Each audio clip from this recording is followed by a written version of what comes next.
Hello guys. Yeah, so I worked on. We're going to continue obviously with jewelry, more jewelry. This should hopefully be the last stream, if not the second to last. Working on it for now because everything's blocked out. We've got a lot of sculpting to do. You know, we need to sculpt on the bigger rings to kind of add some variation. These ones we can probably just do procedural maps, but these bigger ones are going to need some hand sculpting, I think. So yeah, we'll kind of hopefully block out these middle rings, which are going to be really difficult. Yeah. So we'll see how that goes. Off stream, I did the other ring. So this one's obviously with the Rowan creature's face kind of put on it. Sculpted displacement. Obviously, I haven't got any maps for variation, so this one's still feeling way better than all these. But yeah, so this is with displacement, and so is this guy. So we just need to get. We just need to get this middle one sorted. Obviously this is pretty horrific. So let's get a reference. Pure F. And get that off screen. Then you gotta use it and you're like, what? I got really confused earlier. I was like, I rotated around Maya scene. I was like, what the hell? And I was like, Mike, what's the shortcut for like panning around Maya? But yeah, so this is what we've so I was sitting going like, this is what we got to do. This one right here, which is going to be, yeah, super tricky. We'll have to figure out what the shapes are. From this angle, they look completely different. So I'm just going to have to sculpt them. I won't be able to really model these. I mean, I can, but I think it's a waste of time. So I'm going to sculpt it. So yeah, let's get into ZBrush, I guess. Why you like this? Drag this off screen for a second. God. But yeah, overall fairly happy with how it's going so far. We still need to do teeth. They don't line up. Still need to fix the eyes. Still need to fix all that stuff. So I think after this stream, unless we're still doing the middle rings, I'm going to jump back to likeness sculpting, fix the corners of the mouth because they're not working yet. Nose is working fine. Fix the eyelids, add the meniscus. We need to fix the iris at some point as well because the iris is too big. Obviously you can't see it in this, but it's too big.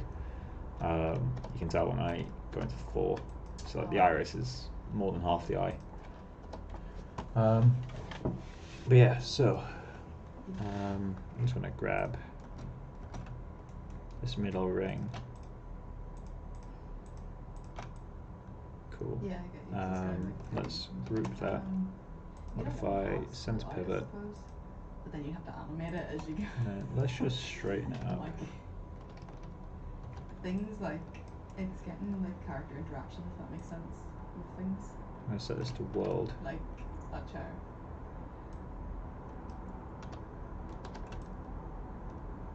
They're going to be animated. I'm going to line it up to its own axis. Or like rendered on their separate alphas and stuff so that they can be thrown about. So that is, it's not going to be symmetrical, but I want it to be at least somewhat symmetrical.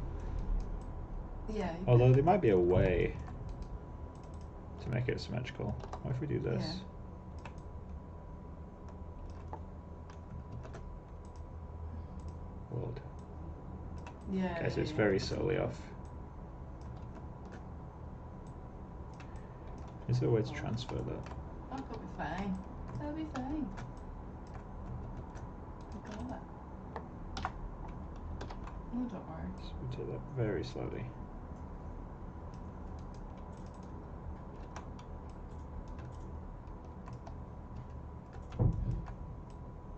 Yeah. Yeah. So all I have to do is like. That's close enough. Export it and then. So. I grab his thing or I can give it to him. Let's I can make export him an this. anim shader as well, so you can actually see what it looks like whenever it's, you know, like so the texture of the dinosaur will be on it, if that makes sense. So like, cool. But without showing everything Export in the viewport. So he's like blinded by like. No, that seems. Export jewelry hoops. So these are going to be hoop D. Yeah. This is just it's a wee I'm going to call this. It makes it easier as well, because you can tell what's not got things assigned. D. If that makes sense, because you're like, oh, everything's perfect, and you're like, oh wait, never mind. Dobj. It's not at all. And then. And you're just wanting like. I'm going to reopen this thing. Done, yeah. Yeah, cool, awesome. Yeah, cool. Let's open ZBrush. So how are you guys doing anyway? Everyone doing okay? Okay. So let's import. Let's quickly go to Dynamic Sphere, import CG stuff.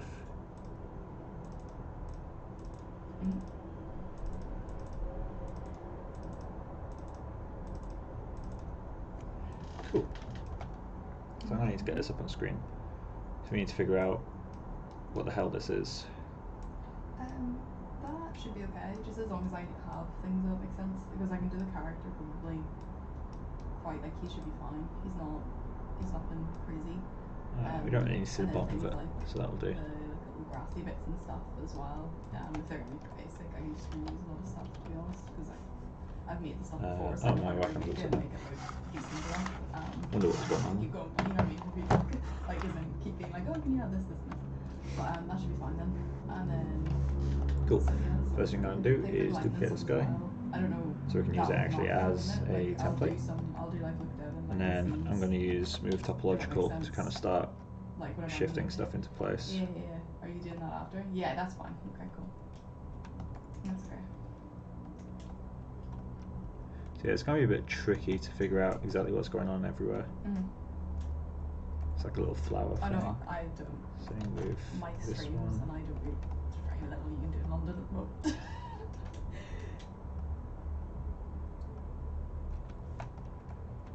Yeah.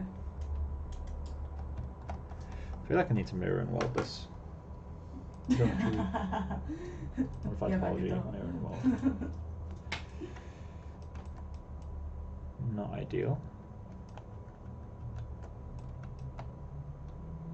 What if I go into deformation? Oh no, honestly.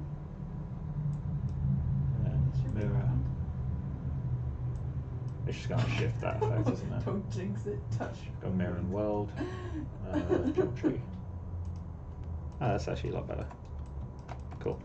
So now it's actually symmetrical. Honestly, it should be round. Honestly, it's honestly this will be round. I love all this. So let's Z remesh it. I love because. Just so we've got actual topology to play with. Z remesher. Yeah. It's actually a lot more polygons than I expected. Set that to 2. Still way more than I expected. 0.5. That'll do.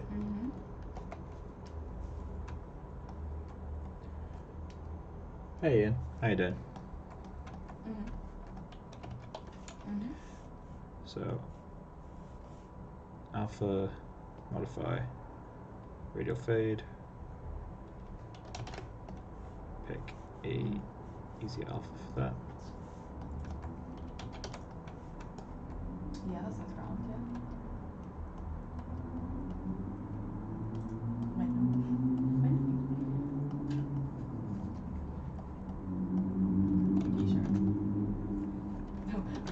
No, but it should be fine, honestly. If it's two characters and fucking play. drinks tea. Nah, it should be round. But yeah. Yeah. Sorry. It's topological.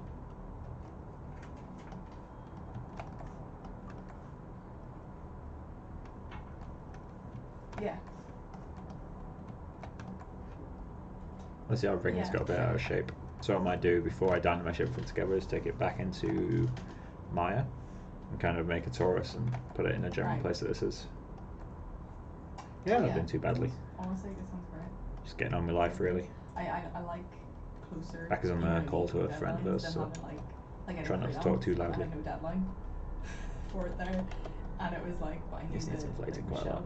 Was also doing work when she had a deadline. I was like, why don't you just give me one? Because this would be so much quicker. And I felt, so they were like definitely a lot like slower getting back and stuff. And so I was like, please, let this be done.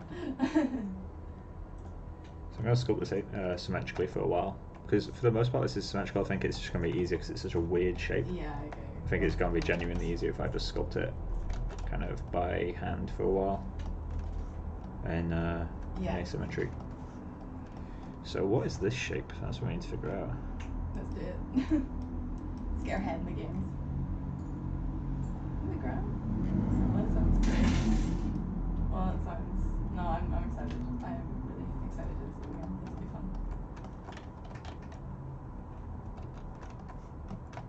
That's actually, now that that's Okay. mirrored, I'm going to take it back in to Maya now. Export selection. Let's just call this the low poly for now. Awesome. No, I love this. Okay, cool. Well, I'm gonna head on here, sure. And then. Okay. Well, see you later. Cool. That's exported. Bye. Thanks for giving me a call. Bye. File, import. Calls ended. Calls ended. There we go. Oh, the little model's so cute. Careful what you mention. I know. Yeah. It's really cute. Yeah, it's really cool. Yeah, I'm gonna work this weekend. And then What, on freelance? Yeah. What am I doing right now? I need to import. I'm just gonna move this into here. Sure. Import Maya exports. Hoops. Hoop D. And then let's get the low poly geo.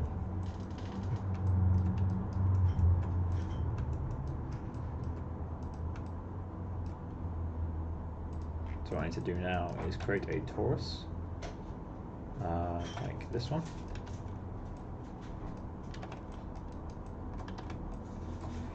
Hold J to snap step, which is actually one of my favorite hidden features. Holding J snaps it. Put that roughly in the middle. There might be a way to move it to match the thing of this section radius. Let's change the actual radius. 2, 3. Change the section radius down to 0.2. Even lower still. 0.1. Cool. Radius 2.8, I guess. Still too big. 2.7. Slightly too small. 2.75. Perfect. And then let's add way more subdivisions that way, and way less that way. Let's go for nice round numbers. 8 and 48. Cool. That radius is still slightly too big. And the section radius needs to go up. There we go. So somewhere between those. The reason I'm doing this is because I know whatever this produces is perfectly symmetrical, like locally symmetrical anyway. So I can make sure I've got the correct volume. I think that's correct. So let's go into this guy. Delete that. So that's our new ring. And let's just combine those. Cool. And then export that back over the low poly. I'll be making a real low poly later. And not export all. That's a big scene. Export selection. Put it over there. Cool. So import this. It's going to say the topology's changed. It's going to whine. Oh, it didn't say topology. Oh, because I don't have subdivision levels yet. Alright, cool. And then I've got local symmetry turned on. So now it's actually symmetrical. And it's still somewhat cylindrical. So duplicate that. Delete you. Okay. And then this is our new mesh. Bring this back on screen now. So what do we need to figure out? I think we need to go higher poly to start with. So let's go with 2. I know it's a bit excessive, but well, weirdly it's not doing much. Alright, let's just subdivide. I can always down mesh it later. So I'm just going to block out the general shapes.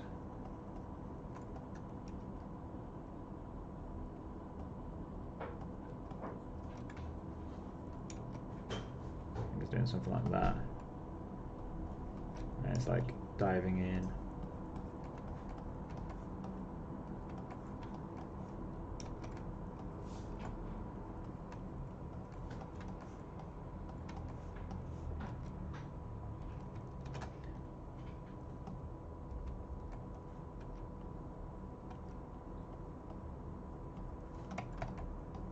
Feels weird sculpting in grey, but I'm going to try to get used to it. Although I do massively prefer like that kind of green. Well, not that kind, but I'm going to try to get used to sculpting on grey. Oh, I don't want that pink. There we go.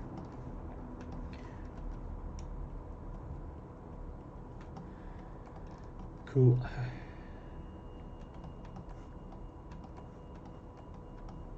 And this guy is super round there, super hollowed out here.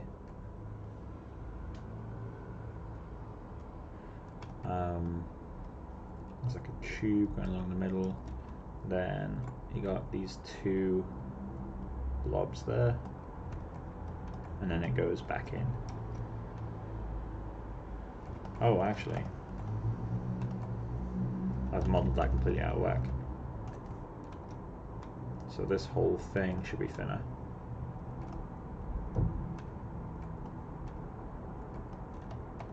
Cool. And then this needs to be the thing it attaches to. I feel like it might already be time to dynamesh these, to be honest. I'm not sure. I like how we've ended up with a perfect little arrow. That's a really satisfying arrow. Like, the fuck? Why is it such a perfect little arrow? It's even got little things inside it. Weird. Right, so you'd notice that I'm not caring about topo right now. Yeah, I always need to care.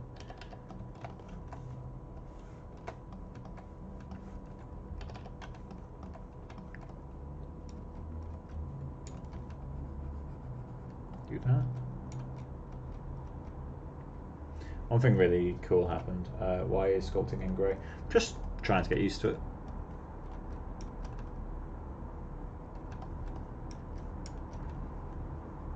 So everyone, like most professionals that I know, do sculpt in grey.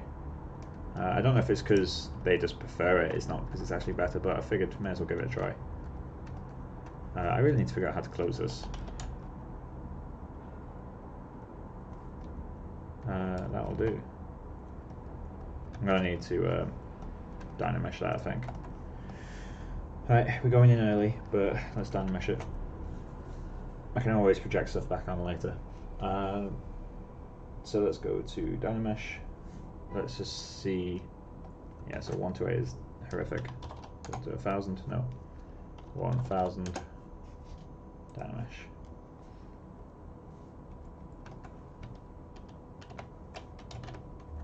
There we go. So I can just keep dynameshing whenever we need to. So these need to blend. I'll be handling all the welding stuff later. I just want to get the general kind of forms in there. I'm going to assume that kind of follows in quite a lot. Let's see if the other reference gives us any light on that. Not really. Although we can see that. So that's super round.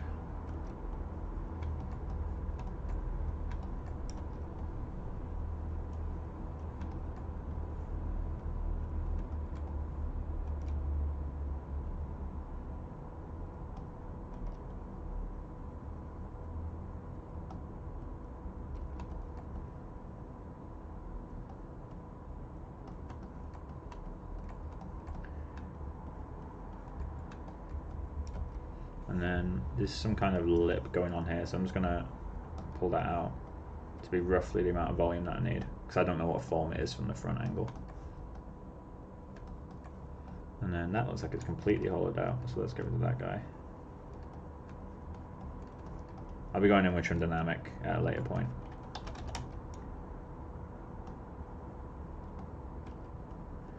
I'm beginning to feel like I should have separated the ring before I dynamesh these guys.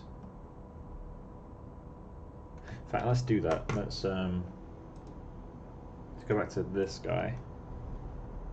Okay, let's duplicate this guy and go back to the history on him.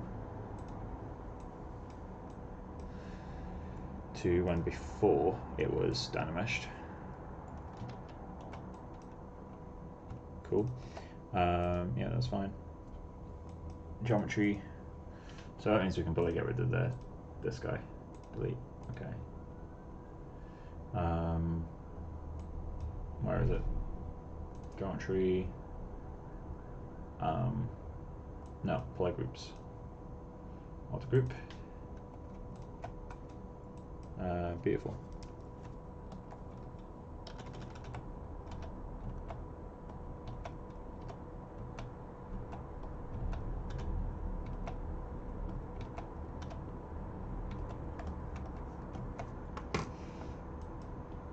Subtool, split, hidden.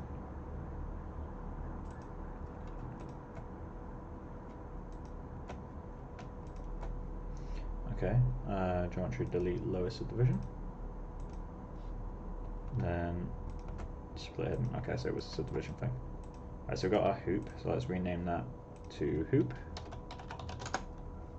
Or hoop. Sorry, that's going to really bother me. Rename that. Hoop. Rename this to... Oh, what would I call this? Oh, they don't need a name. So now we can dynamesh these guys at 1000. Dynamesh. Okay, so it's just them. Then hide you, turn off that, and then we're going to need to proxy sculpt this octopus into place.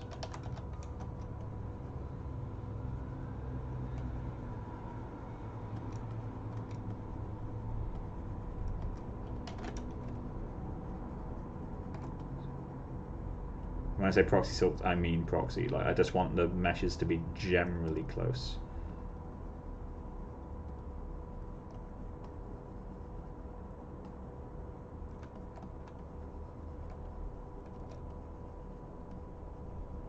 Something like that is good enough, probably. I'm gonna have to sculpt out the top of this thing when I project it. So, project all.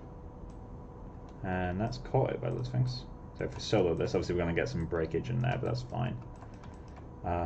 Cool, so now we can get rid of this one piece guy. Now we've got both of our meshes. So we've got a hoop, which is still, it's no longer subdivisions, but it was. And we got this guy. Cool. So now they're separate. Things get a bit easier to sculpt. That needs to go down like that. I'm going to assume it's the same on the side.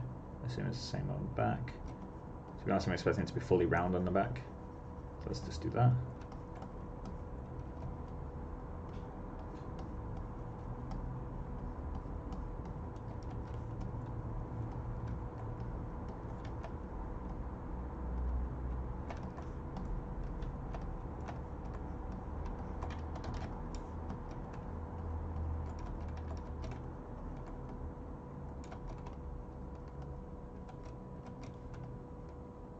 Do we think it would kind of fit on the ring like that?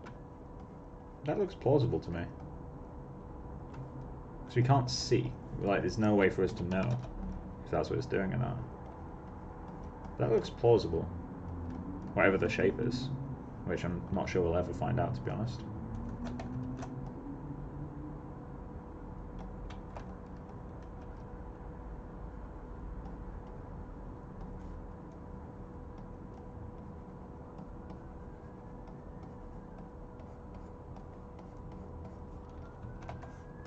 This is a really good exercise, actually. Also, it just looks like a rotisserie chicken with feet. I don't know what these are, though. Like, seriously, it's literally just a rotisserie chicken. Let's check out the other side again. Oh, it actually continues down, okay. That makes more sense. Oh, it's on map cap grey. There we go. So it actually goes down to like this weird triangle thing. So let's insert a sphere. I hate the fact that insert sphere has been replaced by this shit. And I don't like that either. So that can be our triangle boy. Cool. Let's do a mirror and weld in that. Geometry, modify topology, mirror and weld. There we go. And then let's just, I guess, re-dynamesh and snake hook this.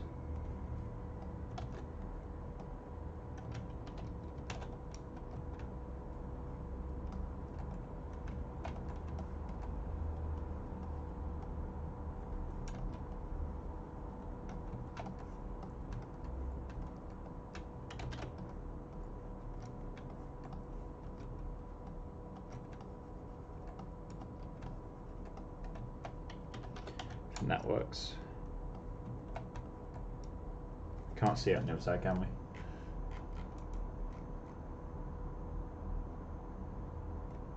Kinda can.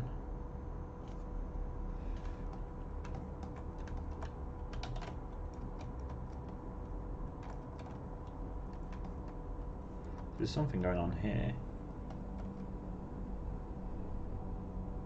Like this kind of thing, maybe?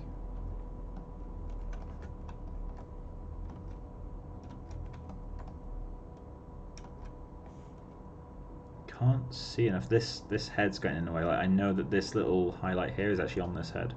Partially because it's a slightly different colour, and partially because that's what these heads have. They have this kind of two spheres thing, one lower than the other. So we can't trust it entirely, but this side we can trust.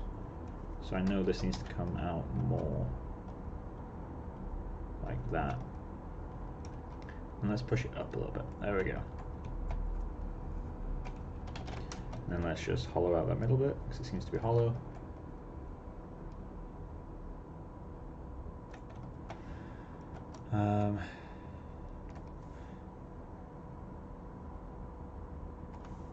And then I think this is these guys. So let's just blend that in.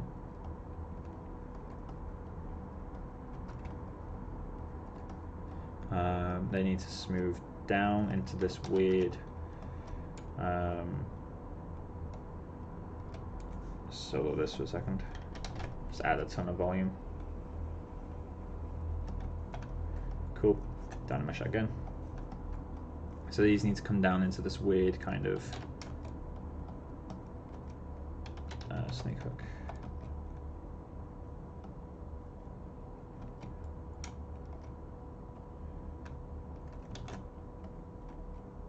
God, stop moving. I need to get used to pressing S as well. There we go. So that needs to come out like this. Yeah, this is a really interesting challenge because it forces you to just basically just wing it. Like, it really forces it. Because I have absolutely no fucking clue what I'm doing right now. Like, literally none. I'm just sculpting shapes and kind of thinking what would be appealing here. And that's all I can do. Like, there's literally no other option. And I think that's kind of going into here. It's literally just forcing me to use whatever shape language I've learned over my life.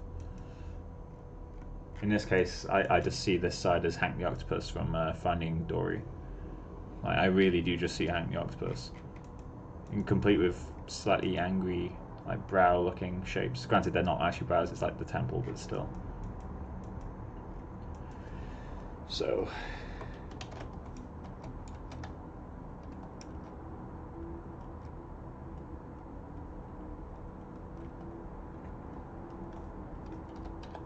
let's inflate these two sides together. Inflate is the best way to merge two objects, at least in my opinion. So it literally forces them to take contact, like there's no other option. Normally most brushes like push against themselves. There we go. So those are all welded now. Those are all one piece. Put the ring back. So let's smooth out a few of these areas. So this is doing, it's actually super round. So let's just smooth it out a bit.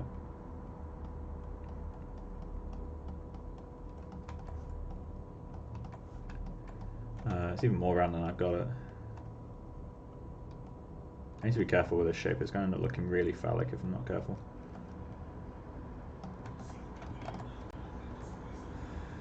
Then you don't really see this very well, so let's just... Oh, I need to turn off shadows.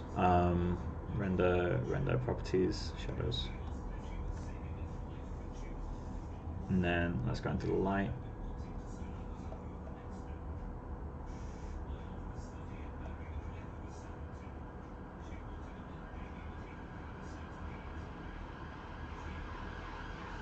How horrible the lighting looks on this. Today's another one of those days when I'm just going to complain about things, I think. So if everyone's in like a mood where they can't deal with negativity, now is not the time. I'm just going to complain about all the software issues right now. Granted, I'm a millennial born in Britain. I feel like complaining is just part of my DNA.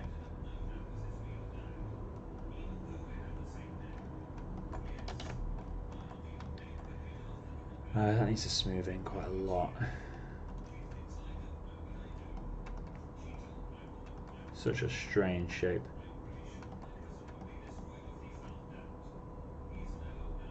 These need to come higher as well, I think.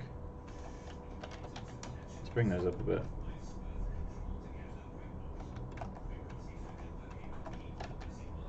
And then I think we need to inflate the eyes to be smaller.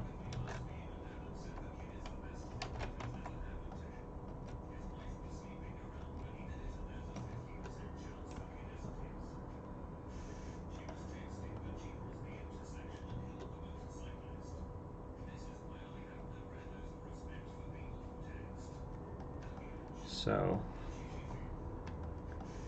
here's the thing we need to figure out. So this is coming out quite a lot. I think it's on both sides. It's really hard to tell, like the angles aren't really great for it. I think this side comes out more than the other, but we'll worry about asymmetry later. So we need to get, no, do not switch. We need to get a peak around here, and we need to connect to you with a second peak around here. So that will get us that shape. So now we need to find a way to make that look appealing. Appeal is like the absolute main thing. So let's just get something right there. It needs to be flattened a lot. I think that needs to come like that. Oh, that's a lot better. Alright, cool. So smooth that out. So that allows me to go wee like that, and that's quite a nice flow. I actually should sculpt these out and insert spheres. Let's just ignore those for now.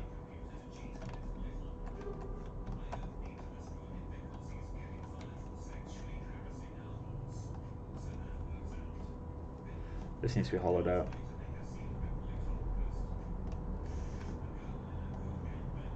Right, it's going to preferences, undo history, turn off saving. And then this needs to go like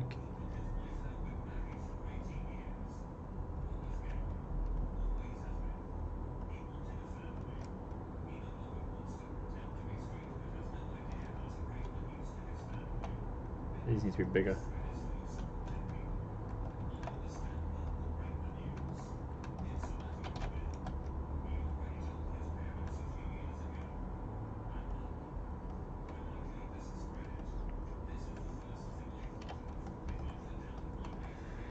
Cool, so that needs hollowing out. I think it's just there that needs hollowing out. So let's just do that.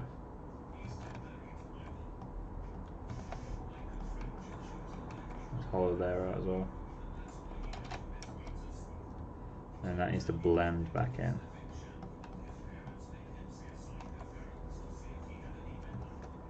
Redynamesh. And just fill that in a bit so it's not as sharp. And we also need to hollow out the temple area, which I think is the brow thing we're getting earlier. So let's add some primitives. Pixelogic, please bring back the insert sphere. I know it's probably a way for me to make it myself, but I'm feeling particularly lazy today.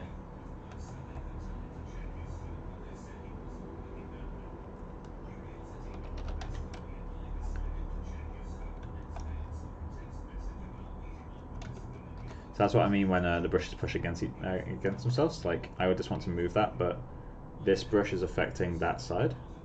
So we just need to use the move for that. Scale those. I do like the scale for the new tool. Oh, that's not good. I feel like the new gizmo is quite good for scale. And it definitely needs to be smaller though.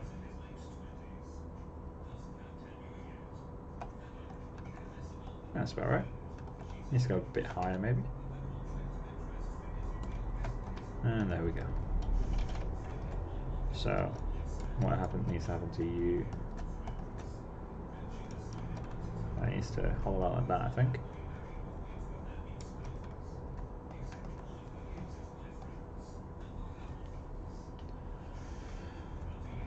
There's progress.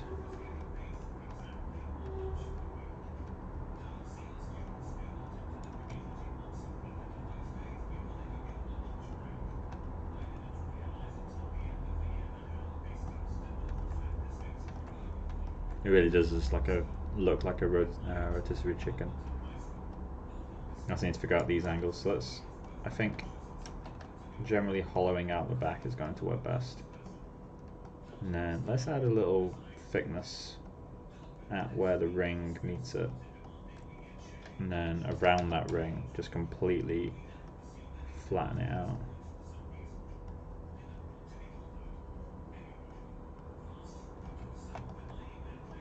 I just realized I forgot to post this to my Facebook.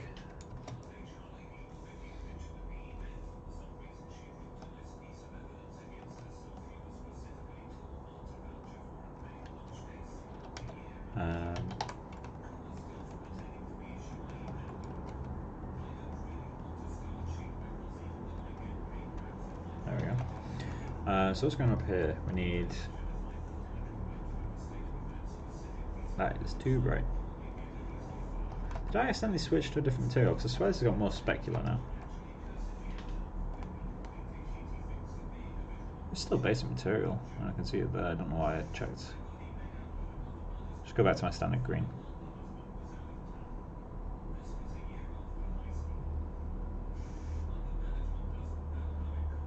There we go. Much nicer. Hey man, how's it going?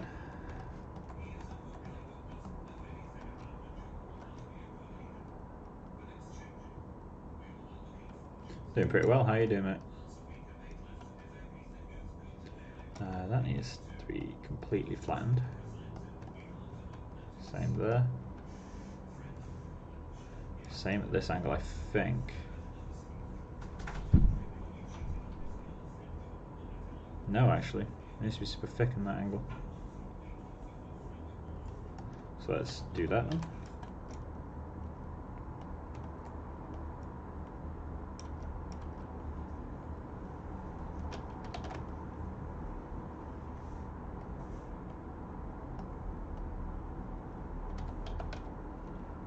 Good old inflate tool to weld those back together.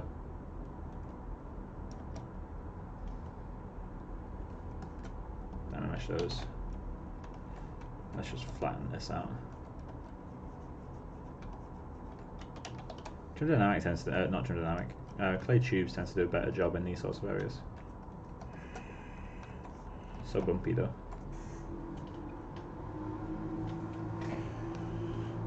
Right.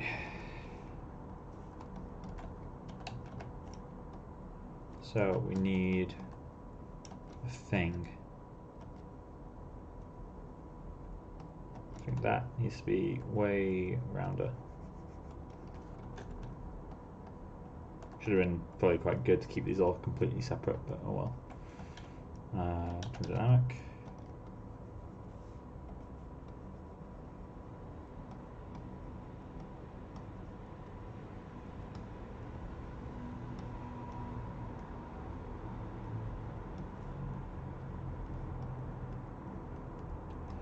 Cool, we got that. Now we just need to carve a little line for this guy to sit in, bring that all the way down, there's something going on here, and then there's like a bump. So let's just hollow that out.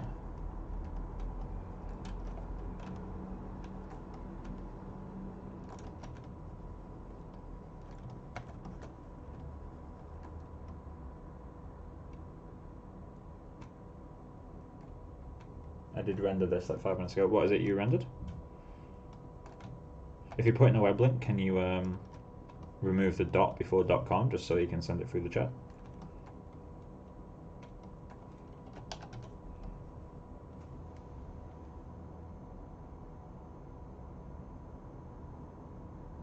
Nice to still see you here. Yeah, I don't plan on going anywhere. I'm just gonna keep working away.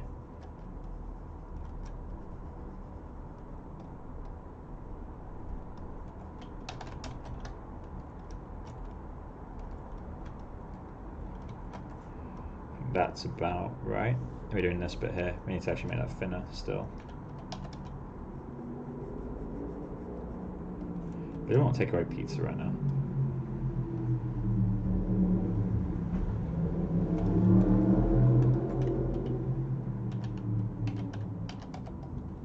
Just completely smooth that out.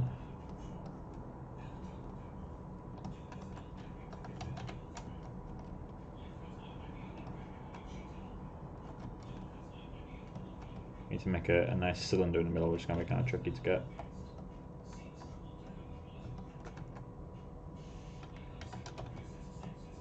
Wait, I'm unsure how big the delay is today. I think it's quite long.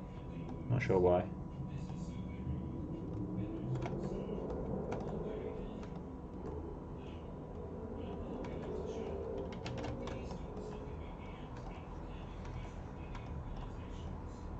If you guys have any different interpretation to how I'm sculpting this stuff, by the way, please let me know, because I'm completely unsure what these shapes are. Like, I've got reference from 2 angles and both sides are incomplete. So if you guys see any shapes that I'm just not hitting, mention it, and that would be greatly appreciated. I'm gonna have to check the side view in a second. I just want to get things in shape. I'm gonna have to do a back and forth with Maya, I think, to get these completely working. Why did that zoom out?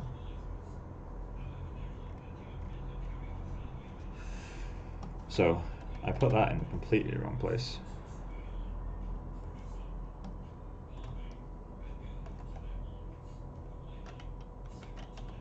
PTD, let's just flatten that guy out.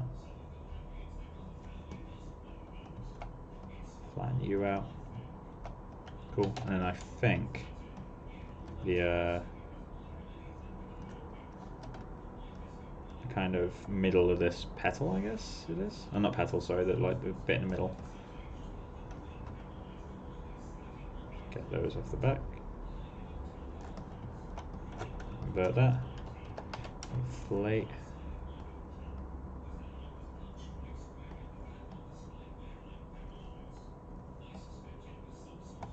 Cool, that'll do. Trim dynamic. Work you out. I don't know why they got involved. And let's just down-ash that. So, it needs to be flat at the front. We know that much. Flatter on top, because nothing's going to be looking like that if it's sculpted out metal. At least at this scale.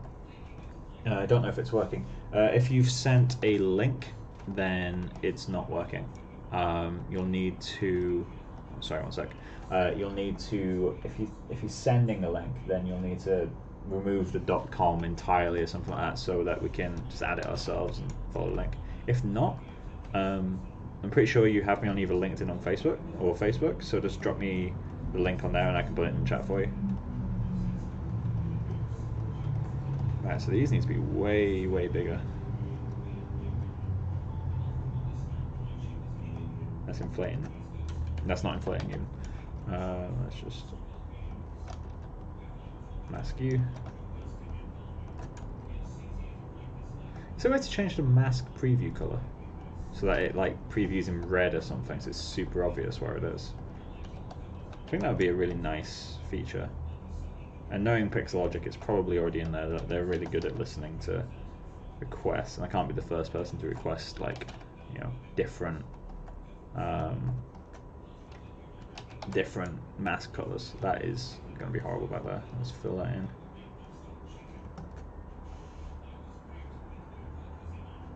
Okay, I'm going to send it a messenger. Yeah, no worries.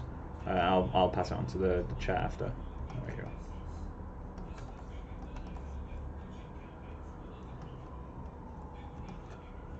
God, imagine if I was sculpting this without symmetry.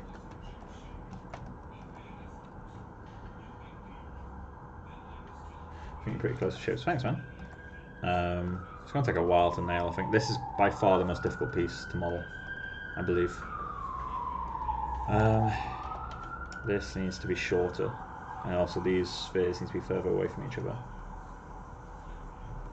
But this needs to be shorter, so let's add a bit more. That's feeling better. In fact, I think this whole middle piece needs to be way shorter. So let's make this guy longer, but then grab the whole of this and do that.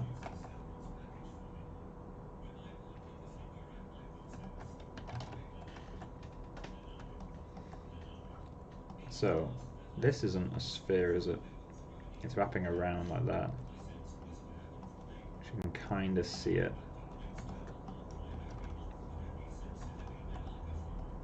There's something going on here. Let's check the other side. Ref. So this is the same area. How are we doing? This needs to be rounder. Yeah, I've got your message. Ooh, nice. Right, I'll get that link. That's really good, man. I'm going to put it in the chat now. Are you okay with me putting it in the chat, yeah? I'll wait for you to confirm on that. Just say yes or no if you're happy for me to put it in the chat for you. I just want to double check before I share someone else's work.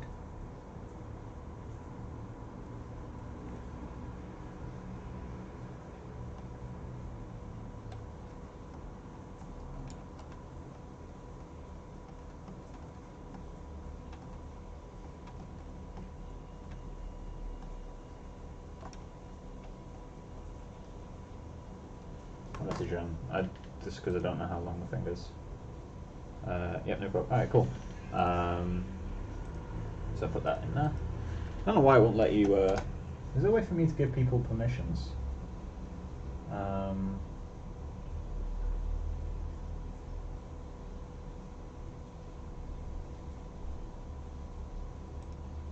can have you guys as moderators, but there's not enough people in these chats to require moderators. I have like, I think 5 of you that like come by.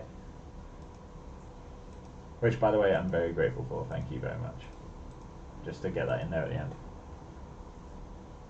But yeah, the render you sent is looking really cool, dude.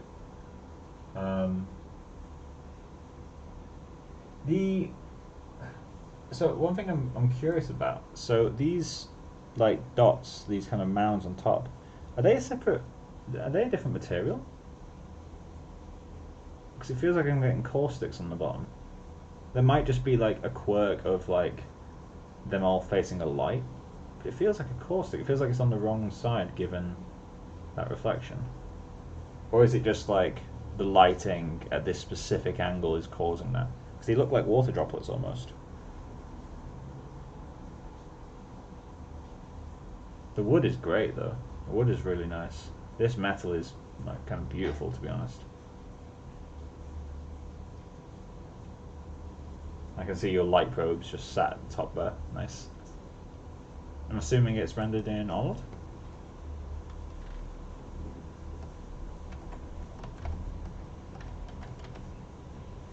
Yeah, those are screws, but they passed down. Oh, okay, okay.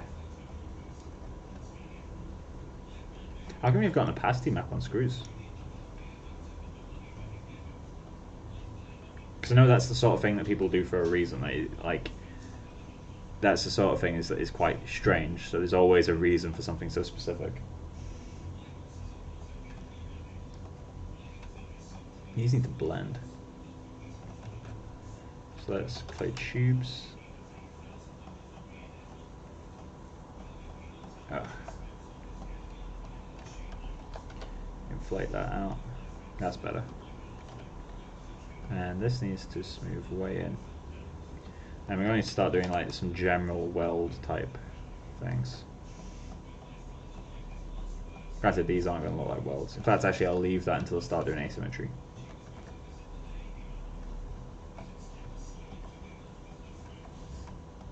So, oh, we've got tardigrade now. Beautiful. So this is the kind of, there's like a hollow section here. This is super round. This is like a little nose type thing, which is really strange.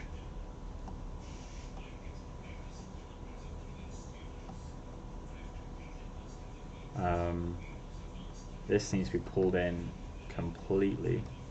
That needs to come out more. In fact, actually, I've got this whole thing out of whack.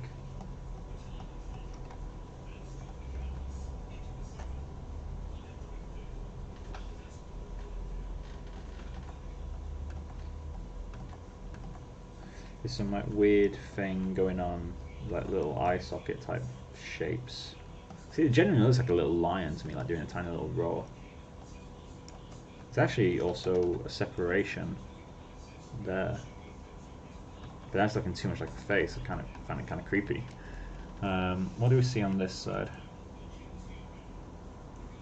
Oh, we can kind of see it now. Okay, so let's try to get it right from this angle. That's the importance of like blocking out shapes. Like if you don't block them out, you can kind of lose them. Whereas now that I've got them there, I can kind of see, oh wait, that's it there, that's it there. So you can see that this is super round, which we wouldn't have been able to see from the other angle. We can hollow that out, add a little bit of volume here. That needs to blend in weirdly, so let's just add a bit more volume, blend that in. It really does look like a little face though. This has more volume and blends in very smoothly. I've been working on wood for a while. I was having dreams at night about, yeah, you can't get away from it. It's looking good though, man. It feels very photographic. I think the thing that's really selling it for me at the moment is the lighting. It feels quite photographic. I don't know what you've done exactly. It could be a really nice HDR. It could be some extra lighting. It could be something like Aces. But that's what's making it work for me at the moment. Is that the lighting is just like, let me get that image back. Yeah, the lighting sells it for me. There's like a really nice balance of shadow and highlight. Nothing's overblown, but you do get bright values, which is what makes me think Aces. I don't know if you've got Aces pipeline, but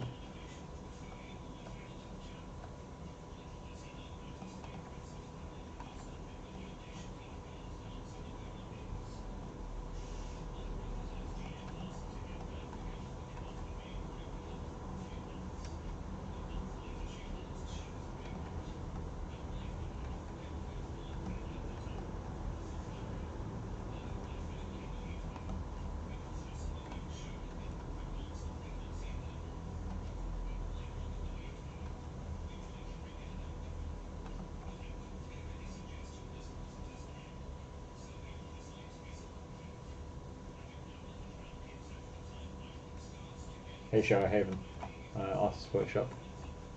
Yeah, HR Haven are fucking great.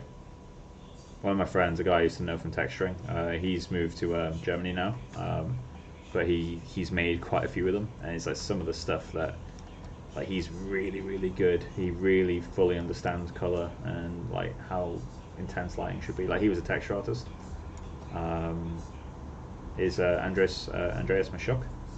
He did quite a lot of the HDRs on HDR Haven. Yeah, he's really good. He's making a few tutorials at the moment on his ArtStation about like you know, how bit depth work and all that sort of stuff. He's working on another tutorial at the moment, which I won't announce before he does. But he's doing really good stuff. But I've only ever made one HDR in my life, and it was an absolute pain. Like I did it, but it took longer than I wanted it to.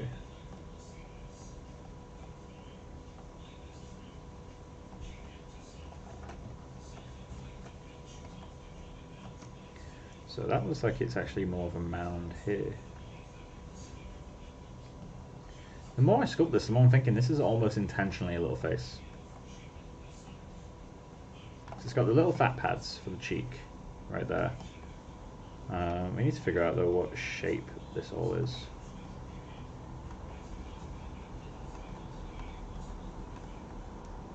Just add that volume back in. Let's go back up to these for a little bit. Need a little bit more volume. A bit more volume up here.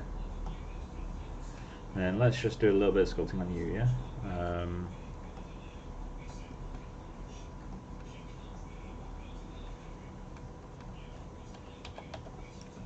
Flake that out to get rid of that sharpness. There we go. Inflate brush is so underrated. We're going to need to pinch this a little bit as well. Not that much though. There we go.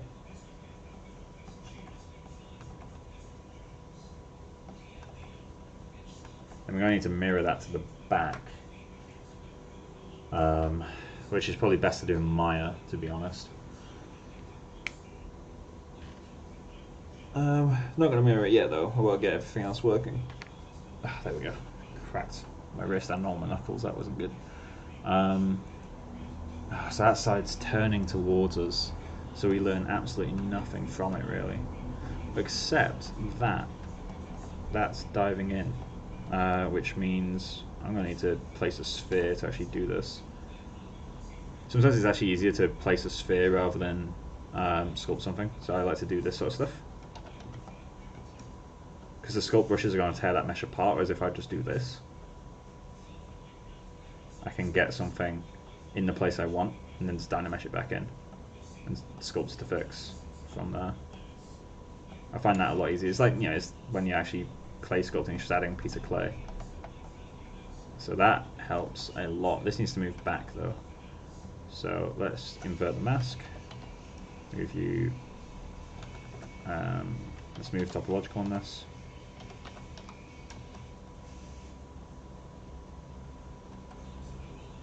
Something like that. We're obviously going to need to sharpen it up a little bit, and then pull you in. There we go. Dynamesh it all together, and there we go. Infinitely easier than sculpting that by hand.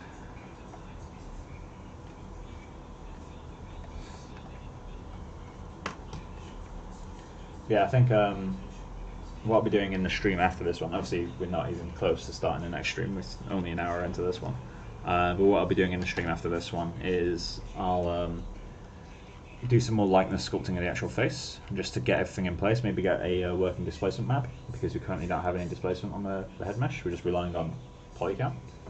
Then once we've got that, we can kind of start going in doing the skin displacement with texture and XYZ. I need to wait until I get paid by work, because I'm currently got very little money in my bank account. Chipped in with my family to help buy a dog for my grandmother, and that's kind of ruined me until payday, which is lovely. She likes it though, so it's worth it, but yeah, just waiting for payday to come along. And then once that comes along, buy some new texture and SOZ maps and immediately bankrupt myself again. It'll be good. I also really want to buy a new guitar this year. I mean, the most recent guitar I bought was literally September, but that one was relatively cheap, so I want to get a nice new guitar this year.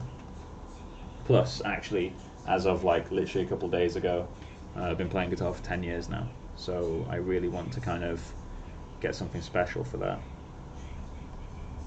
Get it on finance so I can actually afford it. Use the excuse of I'm building my credit score. That's the best way to reason stuff to a disapproving parent, I found. Hacky tips and tricks. Which guitar am I going to get? So I haven't decided entirely yet. At the moment, so I've got like, at this very moment I've got 6 guitars.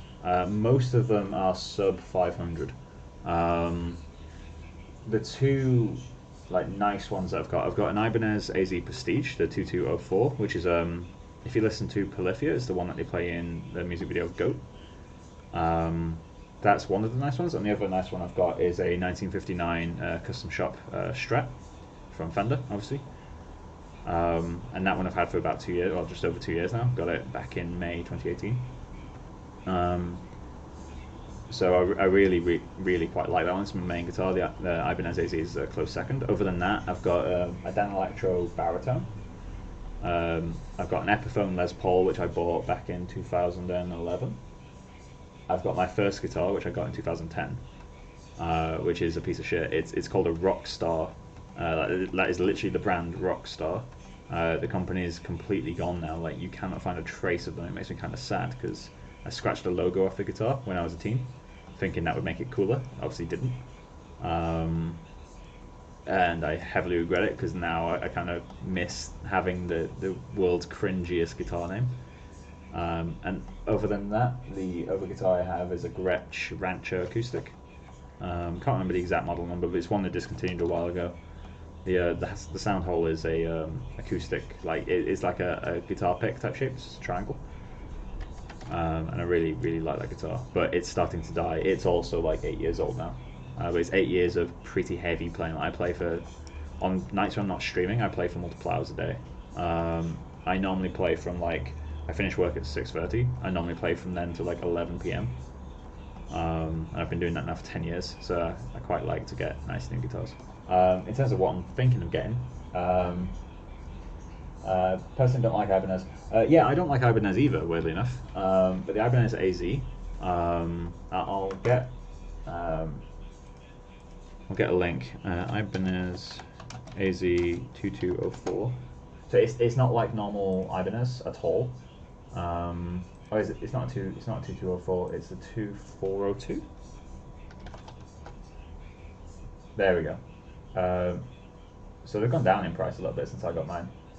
But they're a lot more traditional. So this is the one that I've got it May last year. They're really, really quite beautiful guitars. They're not as good at they have it has 10, even though it's got 2 pickups on it, it's actually got 10 different configurations because it can coil split, coil tap, run in parallel and series, so you can get 10 different combinations out of it. But I've found it doesn't do a Strat as well as a Strat. It doesn't do a Les Paul as well as a Les Paul. It's got its own sound, but its unique sound isn't really my taste. The reason I have it is because it's so versatile. I can get something that feels like a Strat, I can get something that feels like a Les Paul, I can get something that feels like a Gibson L5, like an old jazz box if I want to. It can kind of do everything. It's just not a masterful kind of instrument at all of those things. Granted, there are some incredible players that get amazing sounds out of it, and you can get good sound out of it, but it's the flexibility that I bought it for. So the next guitar I'm thinking of going more specialist. Seymour Duncan, a special pickup specifically for that guitar called the Hyperion, built specifically to have ridiculous dynamic range. Guitarists that play them, so you got Tim Henson from Polyphia. He plays he used to play one.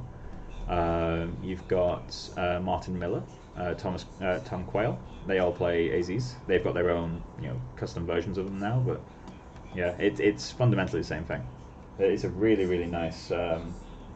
It's a really nice guitar. Very, very nice guitar. It's probably not one that I'll keep for the rest of my life. I feel like eventually I'll kind of be once I own a few really fancy guitars, I won't have the need, because I don't tour. I don't do gigs. I don't need the versatility. I just like to pick up one guitar and play that one guitar for a few hours rather than constantly switching for different sounds. But in terms of the next one I get, I've been eyeing up PRS for a really long time, but I've not found one that I like that much. This needs to come up, I think.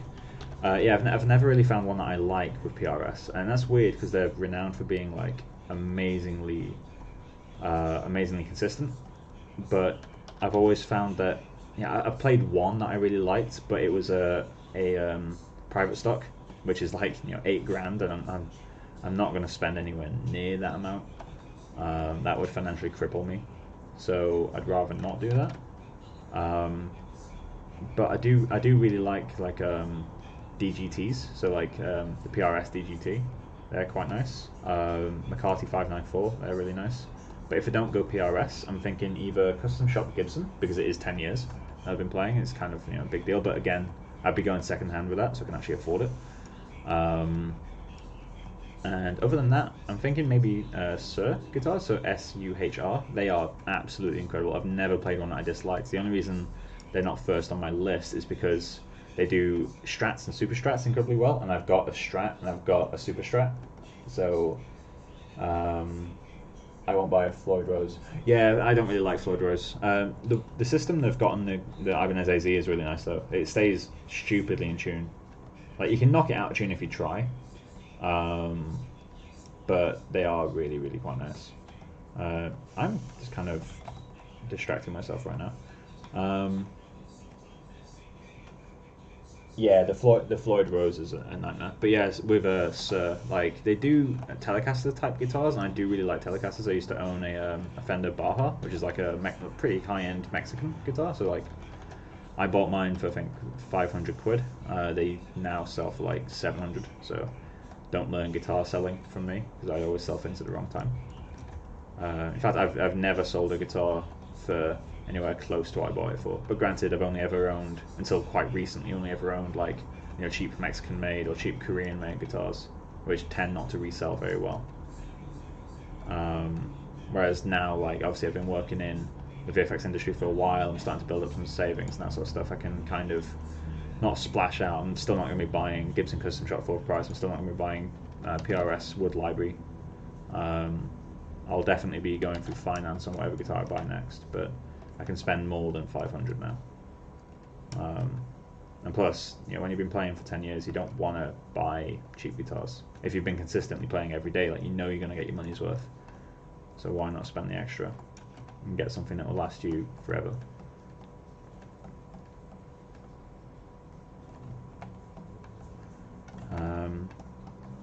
Anyone who's not interested in guitars in this chat, I apologize for how long that kind of rant was. I really need to figure out this. Okay, let's so we need this to come way back. Let's do that. This needs to come up, so let's hack you out.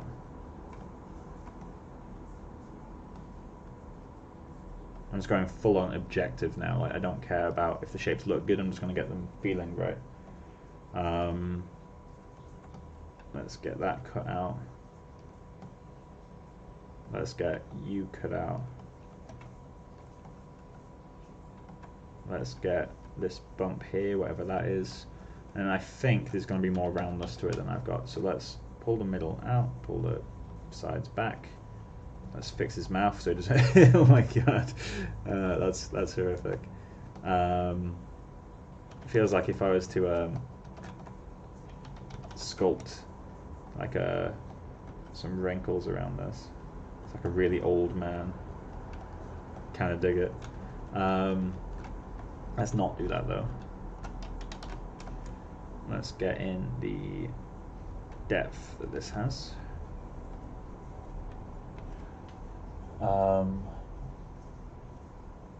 Yeah, that's the thing. I found around about 1200 or 1500 is where guitars start to get genuinely really good. Like my custom shop Fender is a bit more than that. I mean, I spent like over a year paying the thing off. Obviously at a decent rate, but still, I spent a while paying the thing off.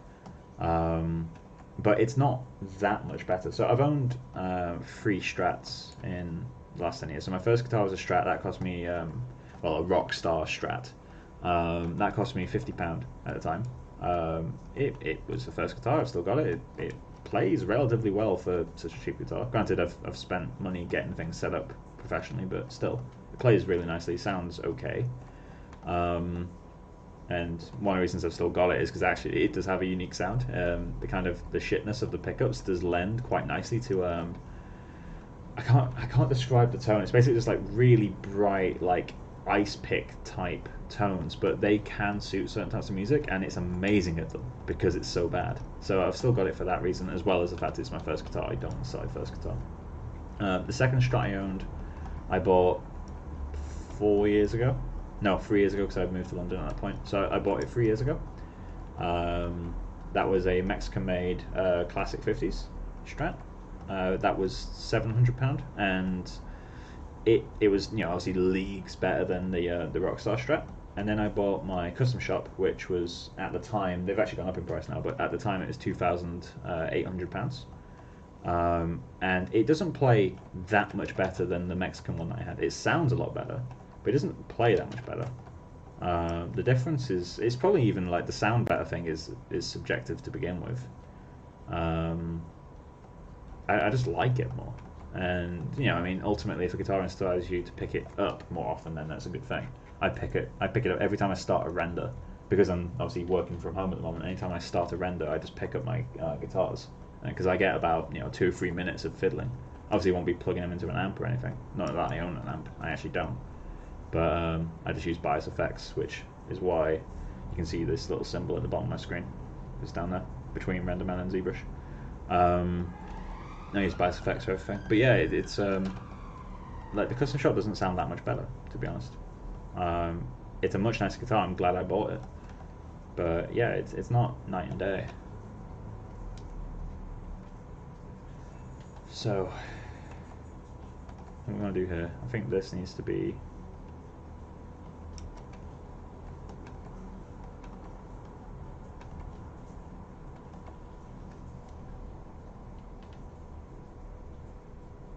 I've never actually played a Sterling guitar. Actually, I've played a Music Man. I played a John Petrucci 3. That was a guitar I came quite close to. Like when I bought the Ibanez AZ, I was looking for a Super Strat that was really versatile.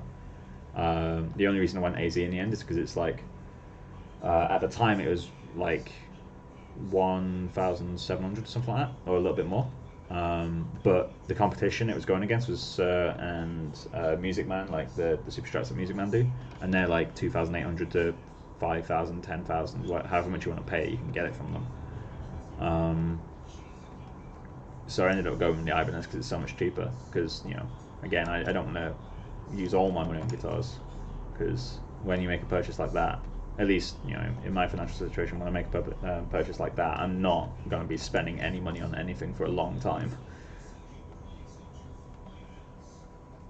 One day I'll be earning good money. That'd be a nice day. Well, I guess good money is relative, but still.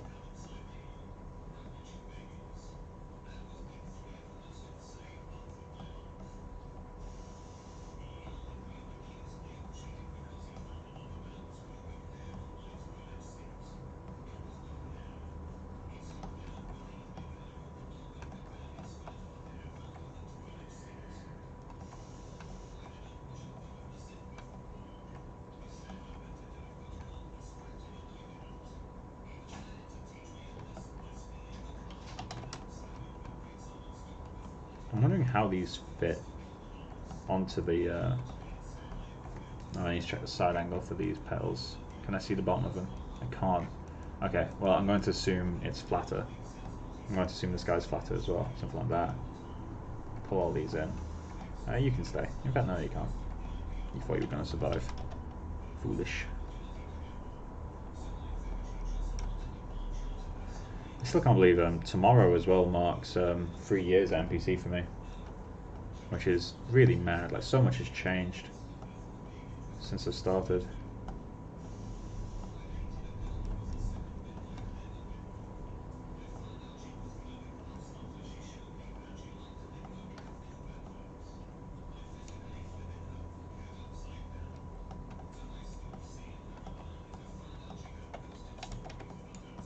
Also, with tomorrow being 3 years, it marks the point at which I've been in NPC for longer than I was in university, and that's a really weird thought for me.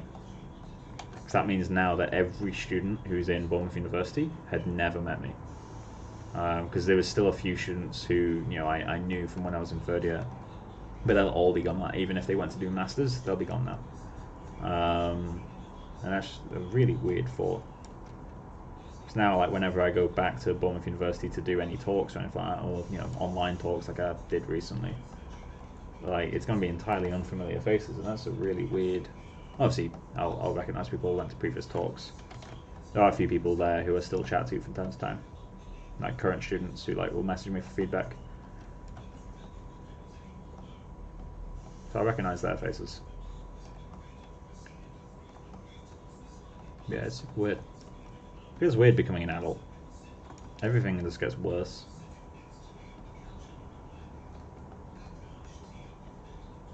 What has happened to this brush all of a sudden? Have I got more focal shift than before? Yeah, that's it. More focal shift.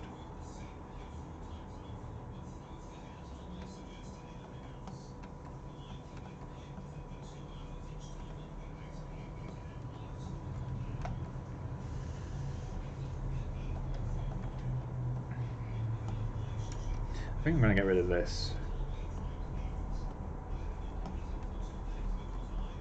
We'll weld them together. Let's do that as well. I feel like, could it be interesting to add a gap? Oh wait, actually that ring's a lot bigger than I thought. Okay, so we can't add a gap. I was thinking like, what if we added like a little hole like here? Could be quite interesting, but apparently we can't. Let's pull that back. And then I guess, given the patterns all around it, this should be more like that.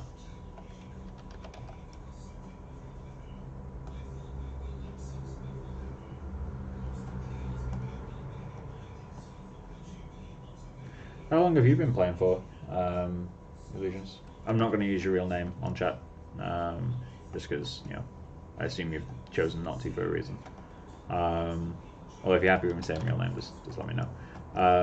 Yeah, how long have you been playing for, Illusions?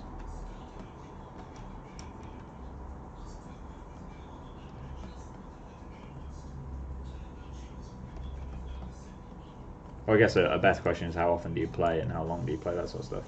Because the number of years someone's been playing is kind of meaningless. Like, there's people out there who've been playing for 2 years but have already practiced more than I have in my 10.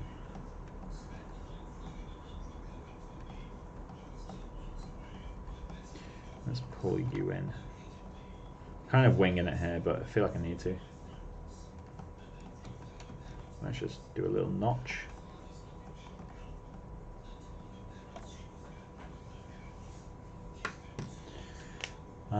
Right. I'm going to test this in Maya and see how badly it lines up.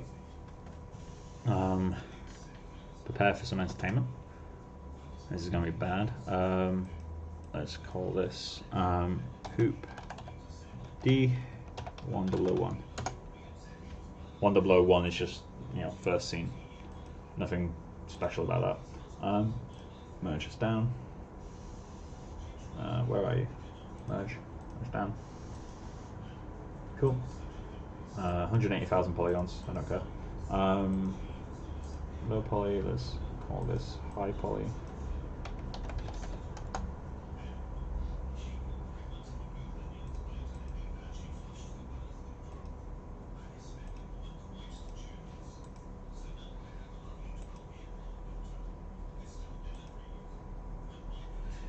Does that export?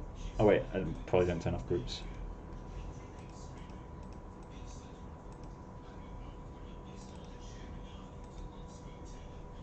Cool. Maya, move you over. File, import.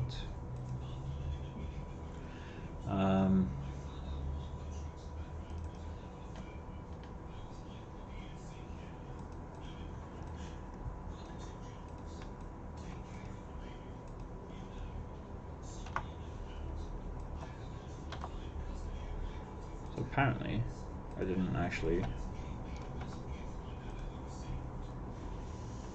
Let's hide you for a sec.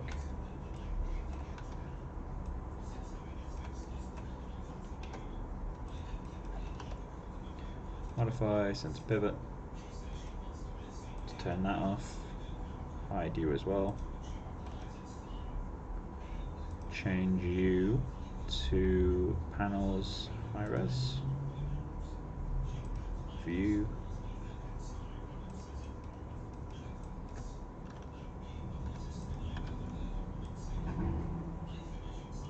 So I can't really check how well this is lining up.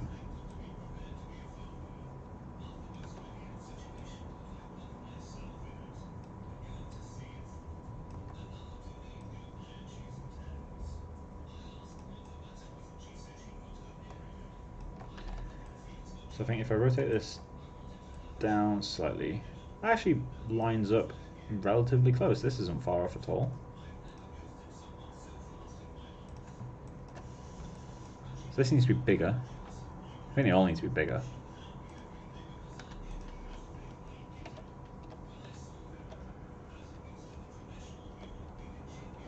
So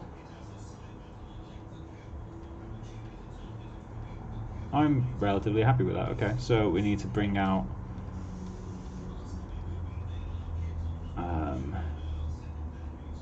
we need to make this face bigger, this up, that down, this down. Let's do one at a time, I guess.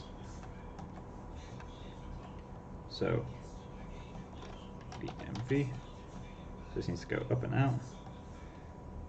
What was the thing that this needs to go up? That needs to go bigger. Okay, so U. Bigger. Cool. This needs to go, was it up? I think it was up. Cool. This needs to go massively down. Without affecting that, ideally.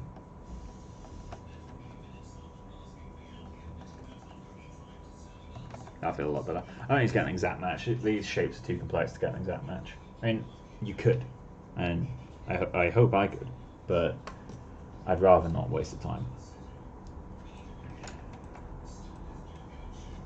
Because I think once we've done a bit more work and actually making this feel like metal, what we've already got might start to be enough. So I'm just going to kind of refine what we have.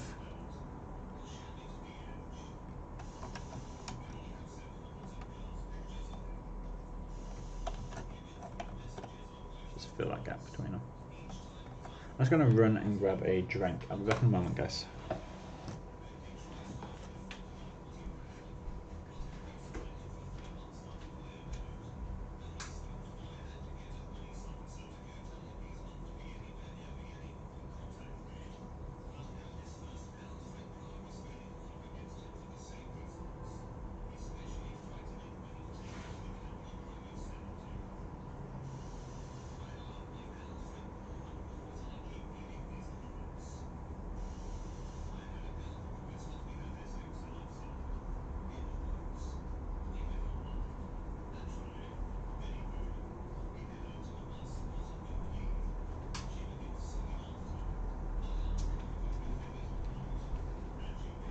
I'm back.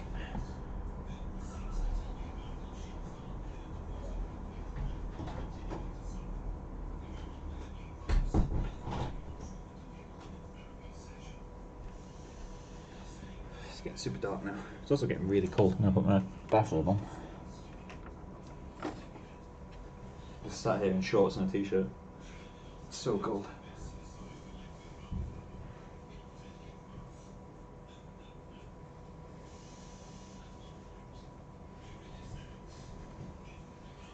What I need in my life right now is a really nice hot chocolate. Not like the really bad Cadbury ones. If you like the Cadbury ones, fight me.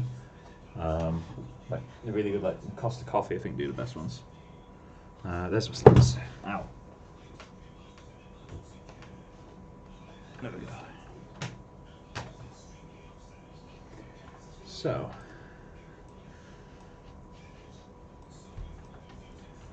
There we go. So let's say, I think this needs to be way smaller.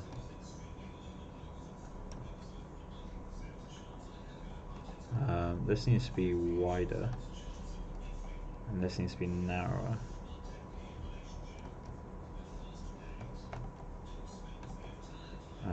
This needs to be carved. Oh, actually we can see a nice curve now. So let's do that.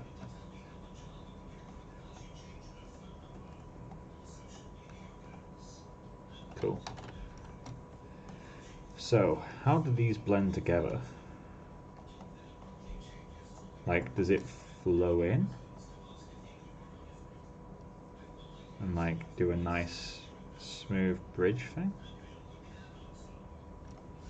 That could work.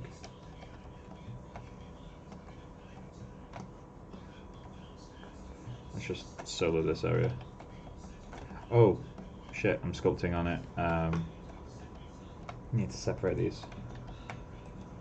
Subtool, split, parts. Okay. Alright, so.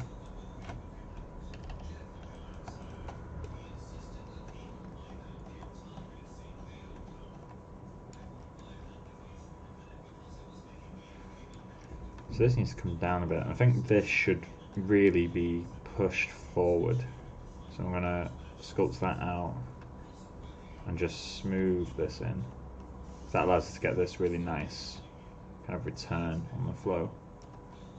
Which I really like doing that sort of stuff. I also think this needs to be way hollowed out. But that feels a lot nicer to me. Although this feels suspicious. I need to change how this looks. Oh no. How am I going to make this work?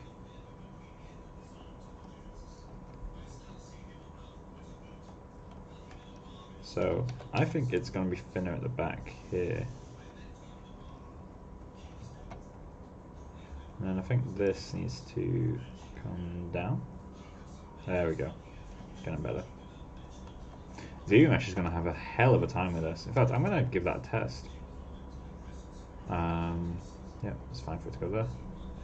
I'm going to try zero meshing just this piece. I'm also debating... No, I do need to weld it. Never mind. I'm not debating it anymore. I was going to say I'm debating doing these as separate pieces, but I need to weld them. Zero mesh.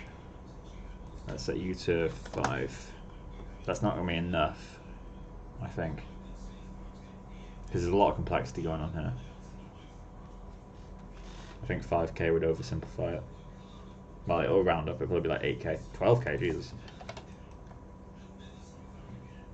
Okay, what the fuck, that's really satisfying. Does Zero Mesh do better with symmetrical meshes?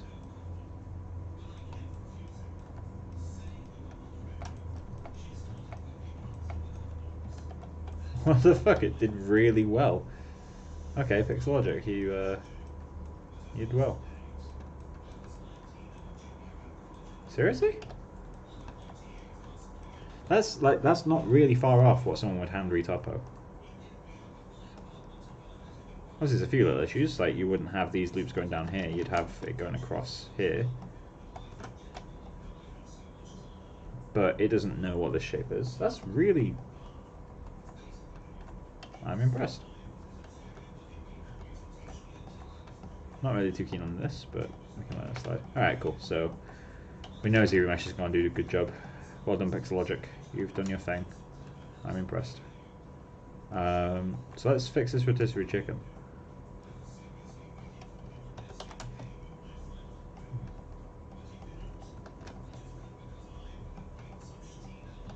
It's not working. Well, that's why it looks like a rotisserie chicken. This has got more of a hot... Ooh.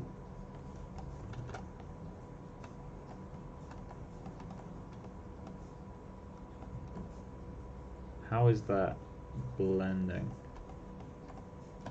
Sometimes you just need to look at the same reference again and again and again and calculate how many times you've looked at it wrong. Which is many. That's what it's missing. Because that allows it to roll over itself. We're getting a lot of rolling in this, so I'm wondering how that echoes onto the back. Like, do we have these blend into the same form? Like that? Or do we have them completely go side by side? I think blending into the same form makes more sense for jewelry. Like that, and then you kind of like separate and roll back in. Although it's feeling a bit like a facehugger from Predator right now. Oh my god, I can't believe I said that. A facehugger from Alien right now. I am a movie idiot. So this needs to come in more then. There we go, we're starting to get somewhere now.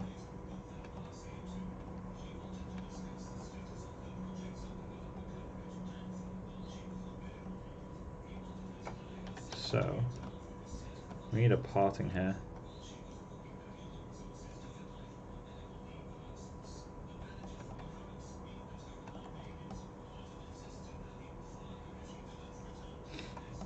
Then we're going to need to break symmetry soon. It's not, obviously we can get way further than we've currently got, but it's not like we want to break we want to start asymmetry soon enough so that we don't have symmetrical shapes when we're finished. Because if you break symmetry too late, it will still feel symmetrical. Like unless you purposely go around and like re-sculpt half your face, it's never gonna feel asymmetrical. So at this point, if I started going asymmetrical, I'd have to kind of really break things out a bit, like really kind of redo some areas to actually stop it from feeling symmetrical. Because see how like I've fixed this bit, but now this bit's still symmetrical, and it becomes a very long game. And like, you know, I fixed that bit, but then this line's still symmetrical, so there's a lot more to breaking symmetry than just turning it off and sculpting a few lines here or there. I'm very guilty of that. Like when I first started, well, not when I first started, but pretty early on in my sculpting, I used to always like think I was great because I'd break asymmetry, and like I've already basically finished a sculpt by the time I've broken symmetry. I was just like, oh my god, I've got all this asymmetry, that's great. And then now I look back at it, I'm like, that's so clearly sculpted with symmetry on, like the whole time. And I didn't know the shapes that I was sculpting. I was just getting lucky, and symmetry allowed me to make it look like a face. I feel like sculpting without symmetry is a good exercise. It teaches you what you don't know. I don't do that exercise enough, in that I know what I don't know, I think. Well, I guess you can't always know what you don't know, but I think I generally know where my skills end. But it's... sorry, I'm just concentrating right now. I think I generally know where my skills end, but I'm not going to massively improve unless I start sculpting with asymmetry, I think. Because that forces you to really genuinely understand the shapes. Like the sculptors that can go through and just sculpt something asymmetrically without, you know, preparing before, well, I guess, you know, they've got years of preparation beforehand, but still, those are the sculptors that impress me most. Like obviously you got artists like Chris Costa and all those sorts of people, Greco Longhi. Well, I guess Greco Longhi sculpts asymmetry quite a lot, but like obviously Chris Costa is an absolute master. Like there's very few people in the world on his level, especially at posting memes, I guess. But like he's amazing, but he will work, at least seemingly from what I see online, he works with symmetry for a little while. Whereas the artists that get my attention the most, like he's definitely one of the most skilled in the world. This is entirely personal taste thing, but like artists like let me see if I can find him. He's on YouTube. Gage Weaver, is it? Sculpt.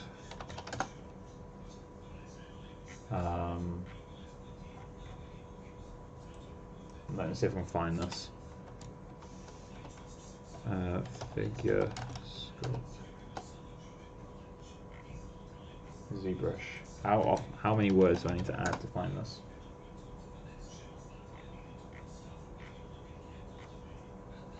I'm really determined to find it now.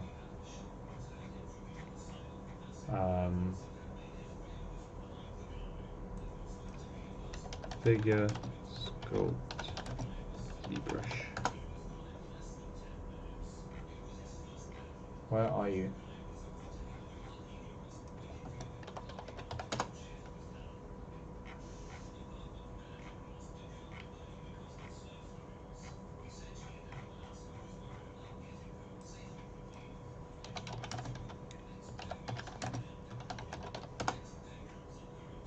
I can't remember how to spell his name. Oh, that's going to taunt me for so long now.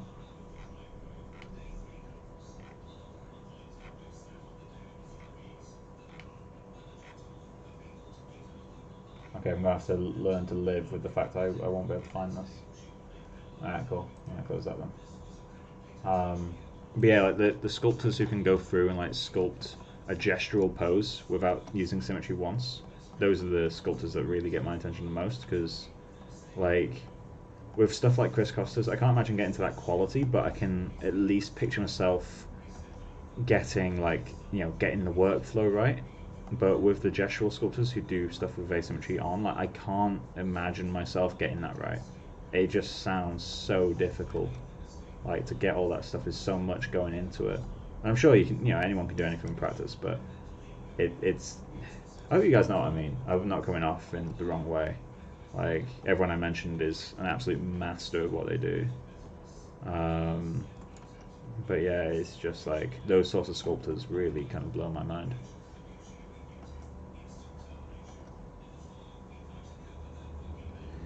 The sculptor's name, like I don't know how to spell his second name. That's the issue. So his name is Gage. I think it's Weebner or something like that. I can't remember the spelling, so I can't remember exactly how to say it. But he does ZBrush sculpts. He does pose studies on YouTube. They're years old now. Like I think the average age of his videos are like 7 years. He doesn't post like at all anymore. But he was one of the first sculptors I saw when I started CG, and that's probably why I'm so biased towards that type of sculpting rather than the ultra high detail, which obviously has a place, especially in the VFX industry. But those are the people that really get me. That's the skill that I wish I had the most. We need to move these eyes up. There we go. Even more. So there's something going on between these. I think it's like pitting, so I don't want to sculpt that asymmetrically. But there's like something going on there. Made a Minecraft creeper. I love it.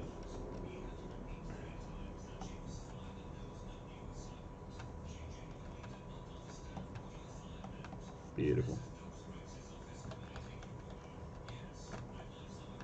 But yeah, so what was it doing? Are you guys okay? Chat's very quiet at the moment.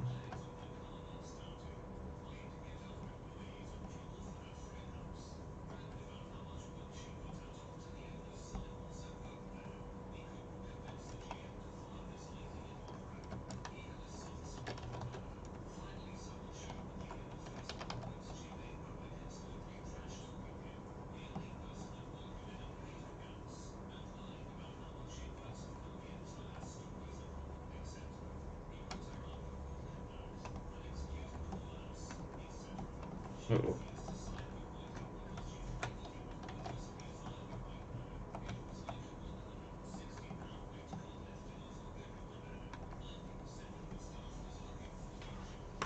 Right, so I kind of want to export this back out and try. Well, in fact, I'll try putting a gold material on it at this stage. So let me just go into render cam, assign the gold matte, and let's just do a test render with that and see how it's looking. Obviously, going to need to mirror over the front of the thing, but we'll get to that.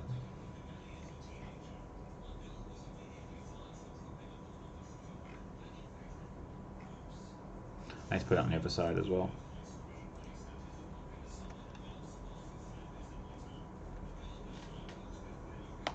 Hey Daniel, how you doing, man?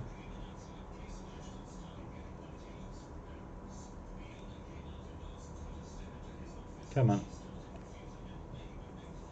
There we go. Move that over.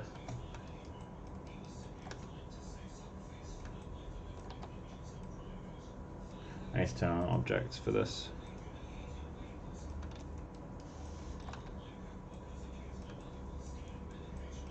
There is a tool out there, right, to like match rotations of objects.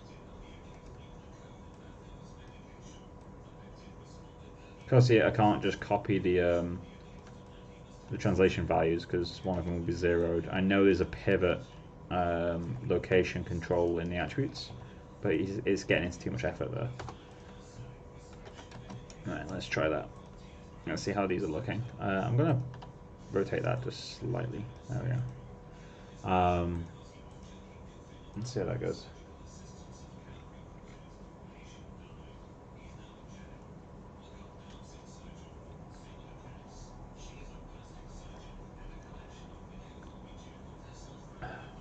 That's our first render with all the jewellery at least blocked.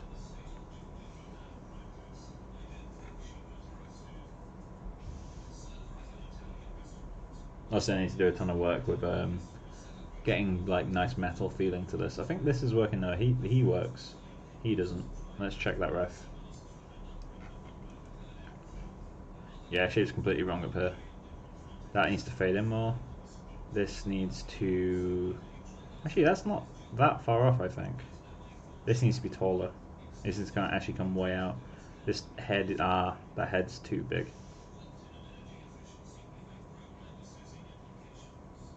So this needs to come out more. I know this is an old version mull. That's fine. It didn't change this stuff.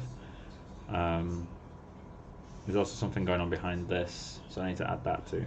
So, extend cylinder behind this guy, pull that bulb thing back, move the location of this peak, and we'll leave it there for now.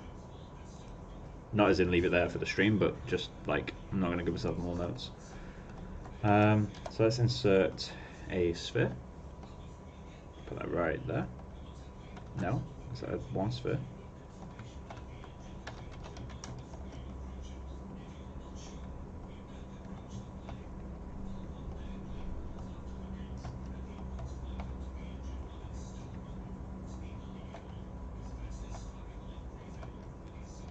Let's just inflate it. It's easier to sculpt in than sculpt out. Cool. Dynamic? No.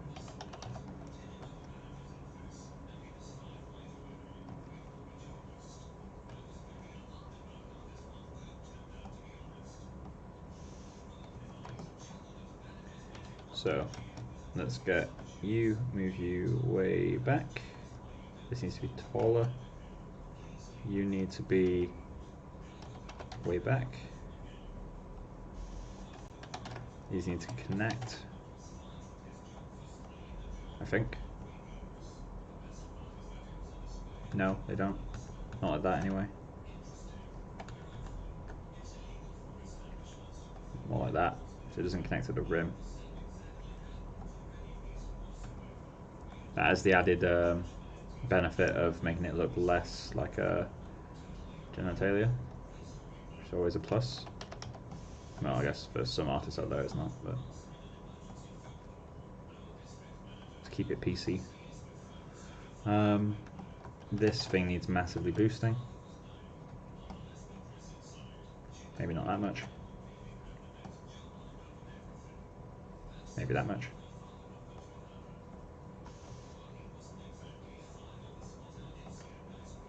And then I think his head needs to be shorter.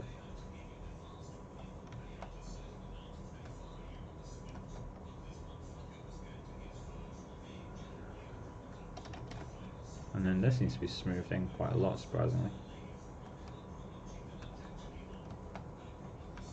Cool. What else? We'll see what's wrong with... I think that's going to need to be bulked up a bit. You guys have any questions, or are you all just working on your own stuff and having this in the background to work along with someone? So there's a few people that do that, which is really cool. I'd love to see, if you guys are working on this simultaneously, I'd love to see what you're up to. If not, that's fine. I understand some people don't like their work being shown before it's done. I'm one of those people, I don't really care about showing work in progress work. I've never been too worried about it. Some people don't like showing unfinished work, which is fair. I understand that completely.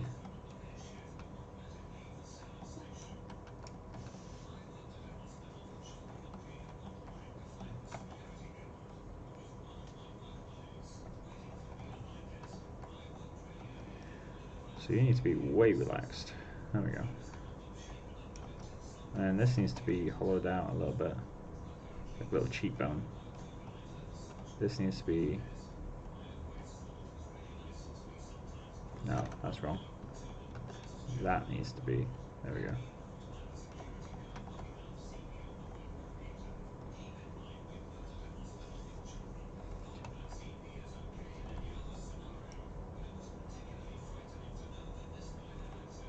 There we go.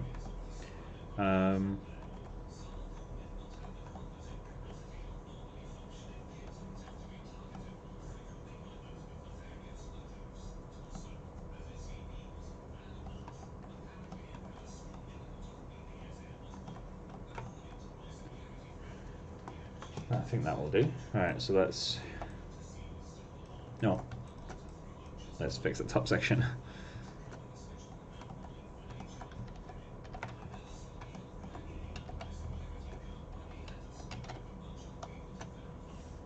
Okay.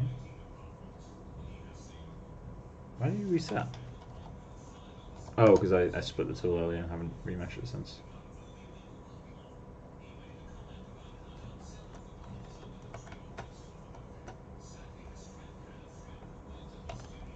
There we go.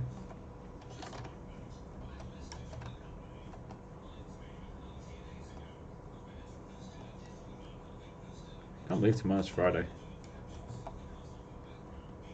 These weeks are going way too quick. Also, people who are working remote, how do you feel about working remote? Like, are you ready to go back to studio? Or,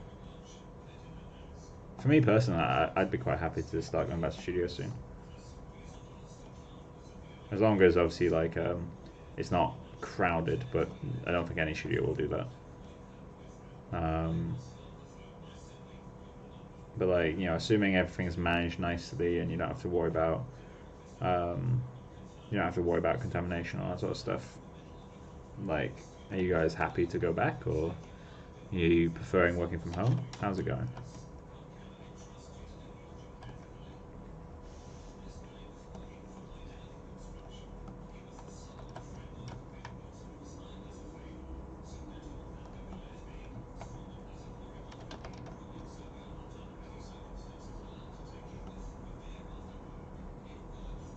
I'm ready to go back. Yeah. Yeah, for me, it's just I miss, like, as much as I've genuinely, like, really enjoyed just being at home with my girlfriend all the time, I do find, like, not working with people in the same company is quite difficult. I mean, I'm quite fortunate that my girlfriend also works in this industry. She works in, obviously, children's TV rather than VFX, but it's the same skill set. She's a look-dev artist. So that makes it easier, I guess, because, you know, we can, you know, chat and actually understand what's going on. But why is this not doing what I want? There we go.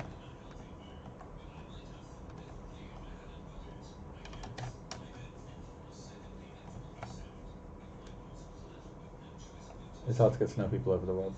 I kind of miss my studio. Slow internet at home. Everything takes longer.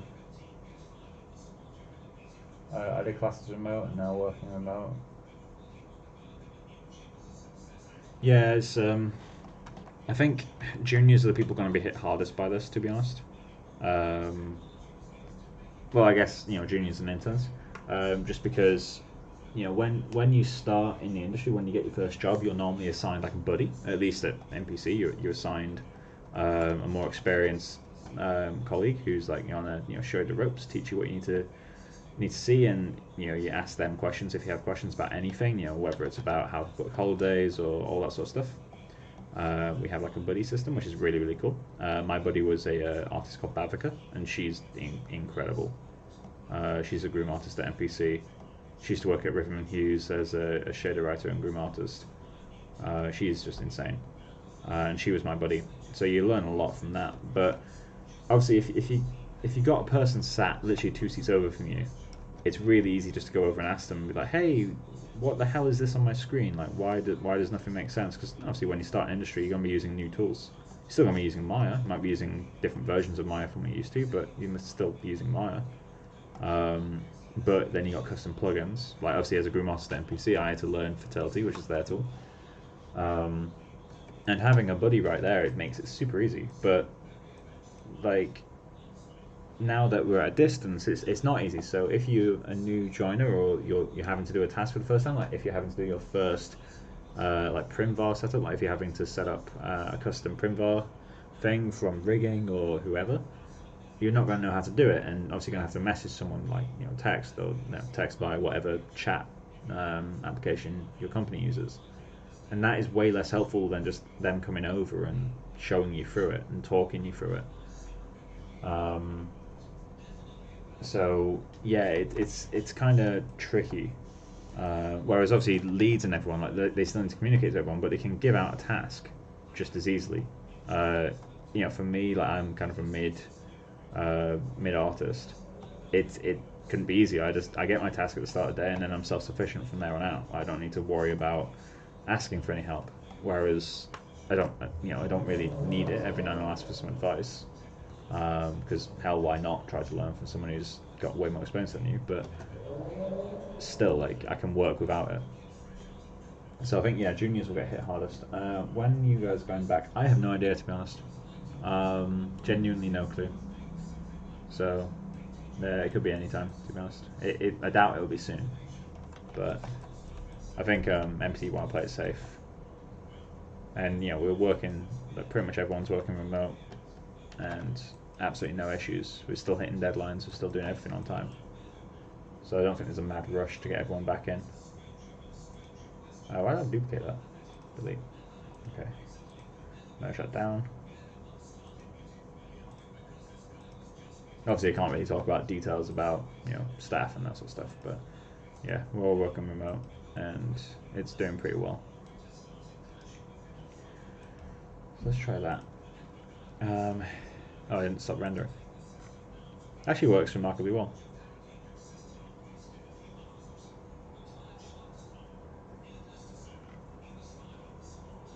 Has it got the same... What's the roughness value in this? 0.2, it is the right one. 0.2, weird. Why does this look so much more dead? So, I'm not going to save. File, import, get the high poly.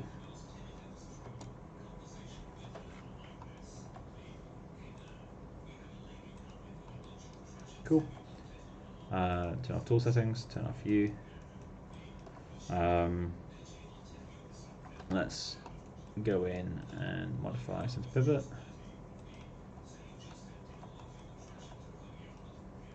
Yeah, I do look forward to going back quite a lot. I miss my work friends. I miss friends. Remember that concept?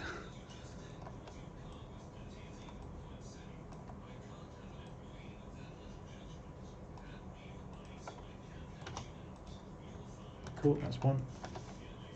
Obviously not placing these perfectly, but I just need them generally in the same place so I can compare. See what angles are working, what angles aren't.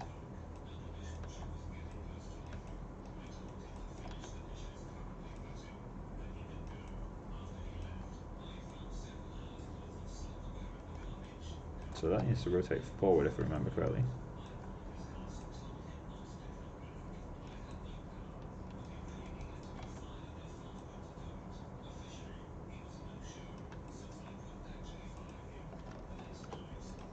Oh wow, that was almost nailed, the positioning of this.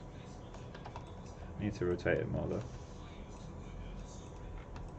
And then let's add, well,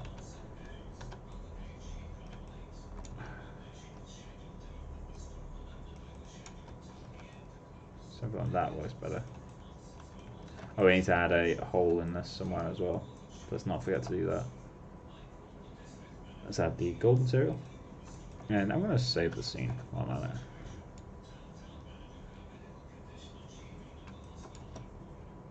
Cool. So,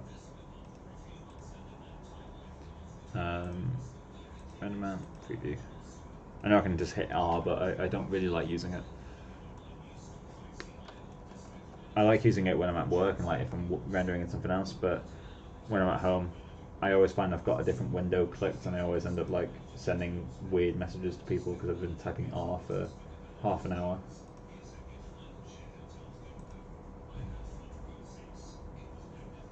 Again, I thought a few more people joining all of a sudden. Alright, so we need to mirror these things to the back now.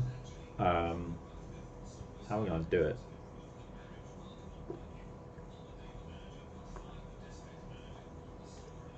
I guess we can just do it in Maya.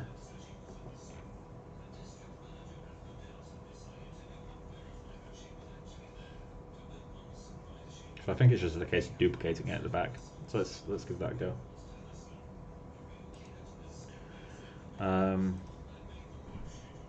Lol, haha.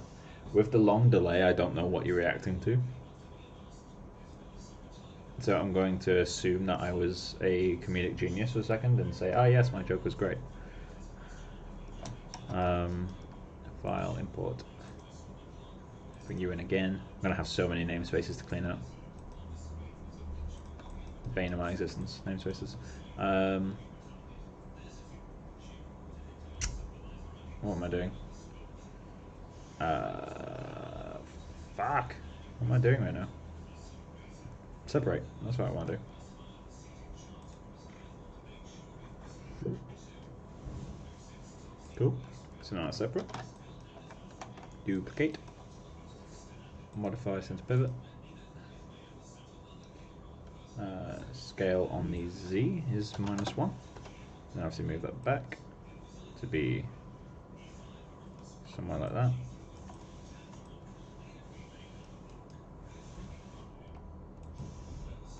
That's about right. Combine that.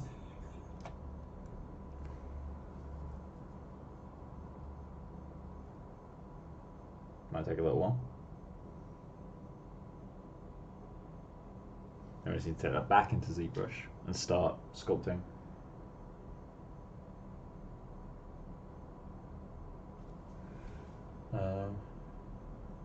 Too many windows opened. Oh yeah, constant typing stuff is really annoying. I remember there's one point where someone typed into like a studio-wide email and literally just sent their password to the studio. That was quite a while ago now, but it's everyone just replies like, dude, come on, you're a professional who works on computers all day. Surely you can realise you're sending an email on this.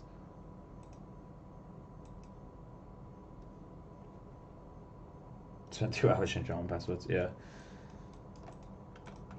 What you need is a password manager, like Dashlane. This video is not sponsored. Right, so import. I did try Dashlane not too long ago. Decided I really don't like it when it almost locked me out of my LinkedIn within. Well, my first attempt, it forgot the password when I entered it. I had to recover my passwords. Then I tried it on my website, and it also got the password wrong. So I just ended up getting rid of it. I requested a refund within 4 hours of getting Dashlane. And then it took them like 2 weeks to actually respond to the request. Like my request was really clear. I was literally just said to them how I'm having issues with it forgetting my password. I don't trust it. I just want a refund. And I said like I just want a refund. I don't want any tech help. I just want a refund. And they were like, please explain to us the issues you're having. And it was a human email by those things, unless they've got a template, but it didn't look very official. So I was like, okay.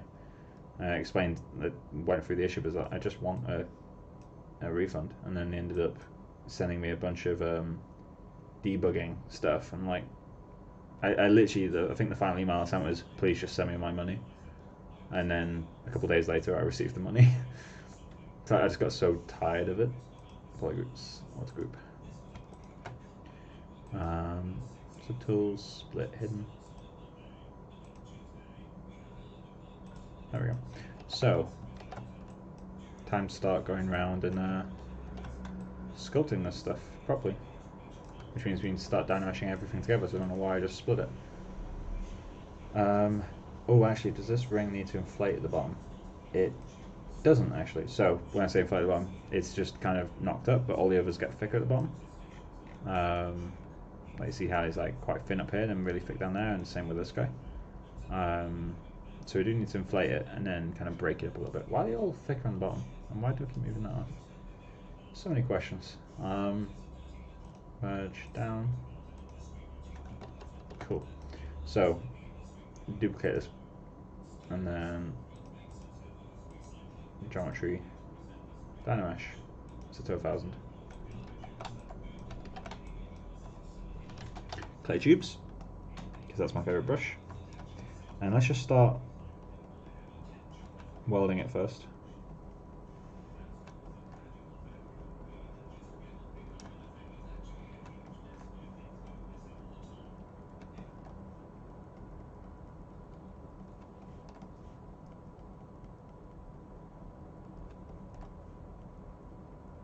I'll go around and hand sculpt it later. I say hand sculpt it, like actually spend time on each one later. And that gets the gem. Why is it so much bigger now? Jesus.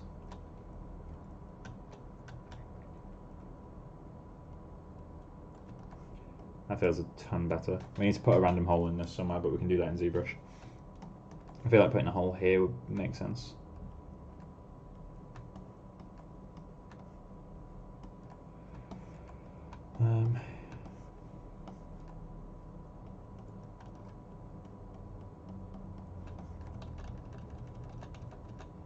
Specifically need to brush the wrong way. Or up.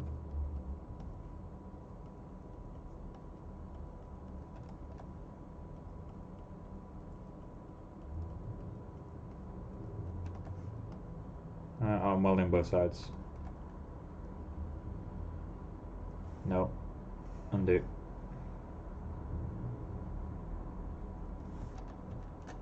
Turn symmetry off. Obviously it means I need to do the same thing 4 times, one for each side, but so be it.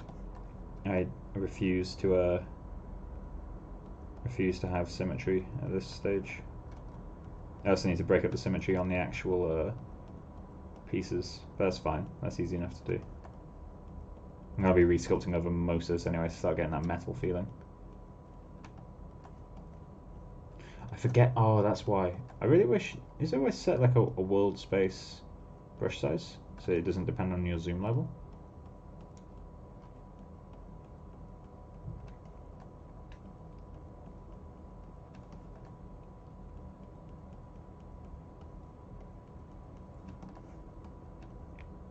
Those brush strokes are too long.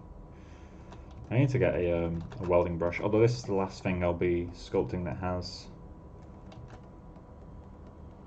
There we go, better.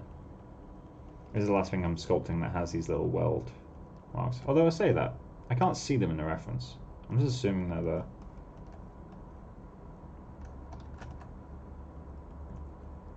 Although, my aim isn't to perfectly match this, it's to get the feel of it. I know it sounds like an excuse, but it really is, because I'm not going to say I could do this perfectly, because I couldn't, so I just don't see the point in trying. I'm not a hard surface guy, I just want to get something that feels right, and then I can move on to the organic stuff, which is what I really enjoy doing. Because with this being a personal project and not a paid client thing, I'm not worried about the quality of everything being super high. Obviously I want it to look good, because I want it for my portfolio, but still. The point of this isn't portfolio, the point of it is just kind of experimenting with something new. Which for me, female likeness is a completely new area, so I want to get back onto that. Whereas I've done hard surface before and just learned over the years that I don't like it. Or I don't like doing it as much as I like sculpting organic. Organic is so much more fun. Right, now let's do the same on this side. God. There we go. Stay.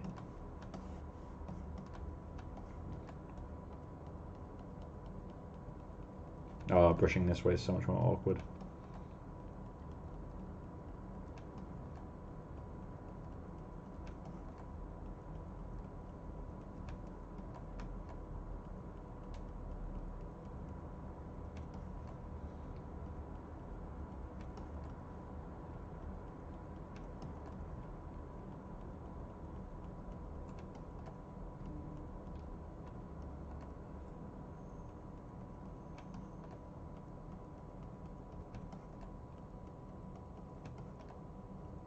CG requires patience. That's for damn sure.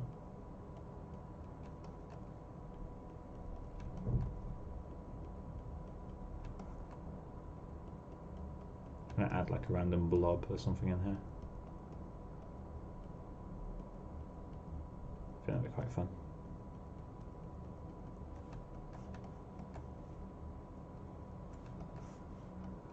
That's one side welded on. Now let's do the same for the other side. I hate the pivot so much. There we go.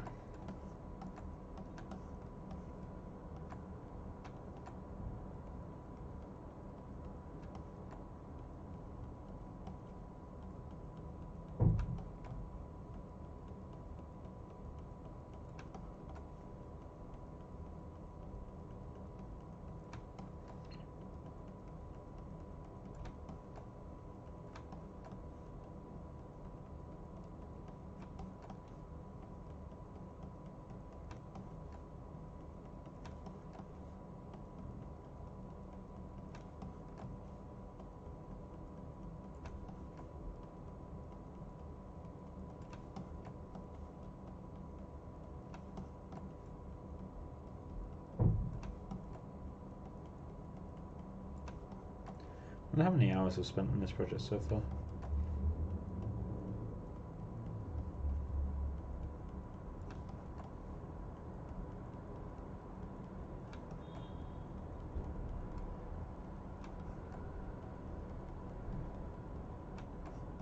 It's nice to do this bit.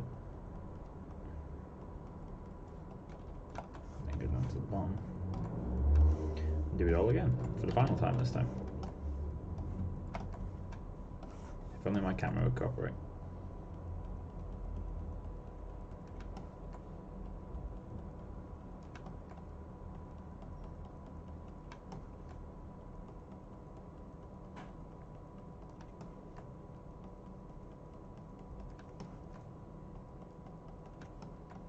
Probably should have just done a morph target when I started this. Or created a weld layer.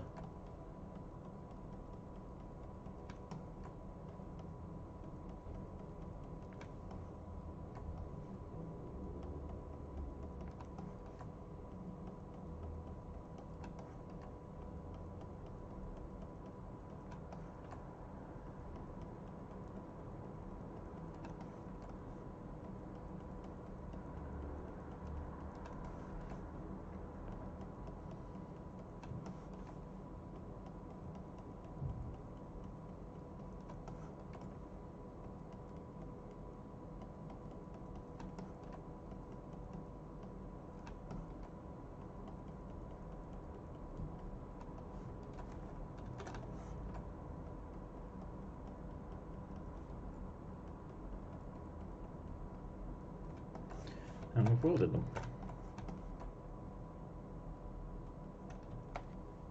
So now I need to break up the perfect symmetry. Especially across this axis, because that axis is really, really noticeable. So let's start going in and breaking the symmetry a little bit. Oh no. How many places is that going to have happened in?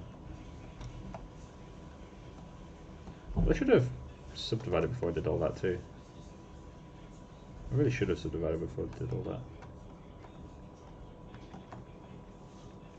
Okay, well, we're sculpting it now. Oh, should I do that again? How much better does it look when I have the... It looks sharper. Does it look better though?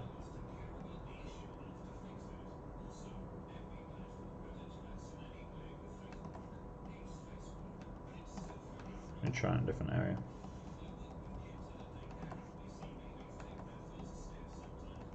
Nah, it's not big enough of a difference for me to want to redo all that. So...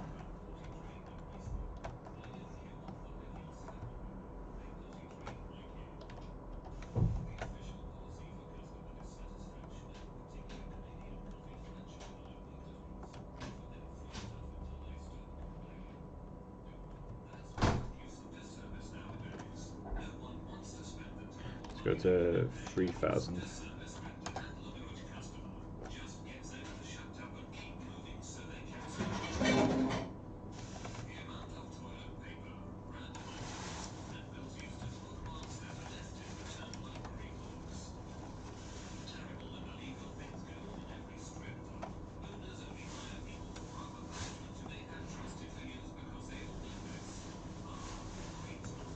Why is it going through like that? Is it that thin? I love when those Reddit videos break and they just repeat the same thing over and over again. I don't know why it happens. Wasn't he just reading out like a Reddit post that repeated itself? No, there's some of them where it'll be like Anna, Anna, Anna, Anna, and you're like, what? Who is Anna? Who is this bitch?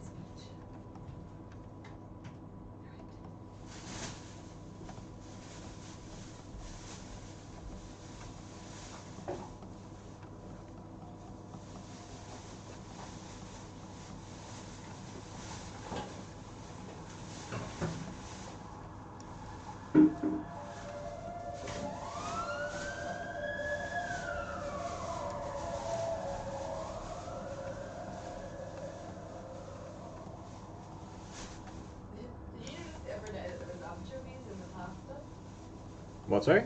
Anchovies? In the pasta? Yeah. I didn't know what it was. I knew there was something in there. Did you like it? It was okay. It's a bit salty. Yeah, it was quite salty. It's always that part of it. I like chop them up really fine so you wouldn't know. Because anchovies have bones in them. Yeah. I just thought they were bits of undercooked pasta. Huh? I just thought they were bits of undercooked pasta. Yeah, I don't know. Yeah, You yeah. would have noticed I literally chopped them up the tiniest. They were like brown. They would have been like a really dark red or brown. Mm-hmm.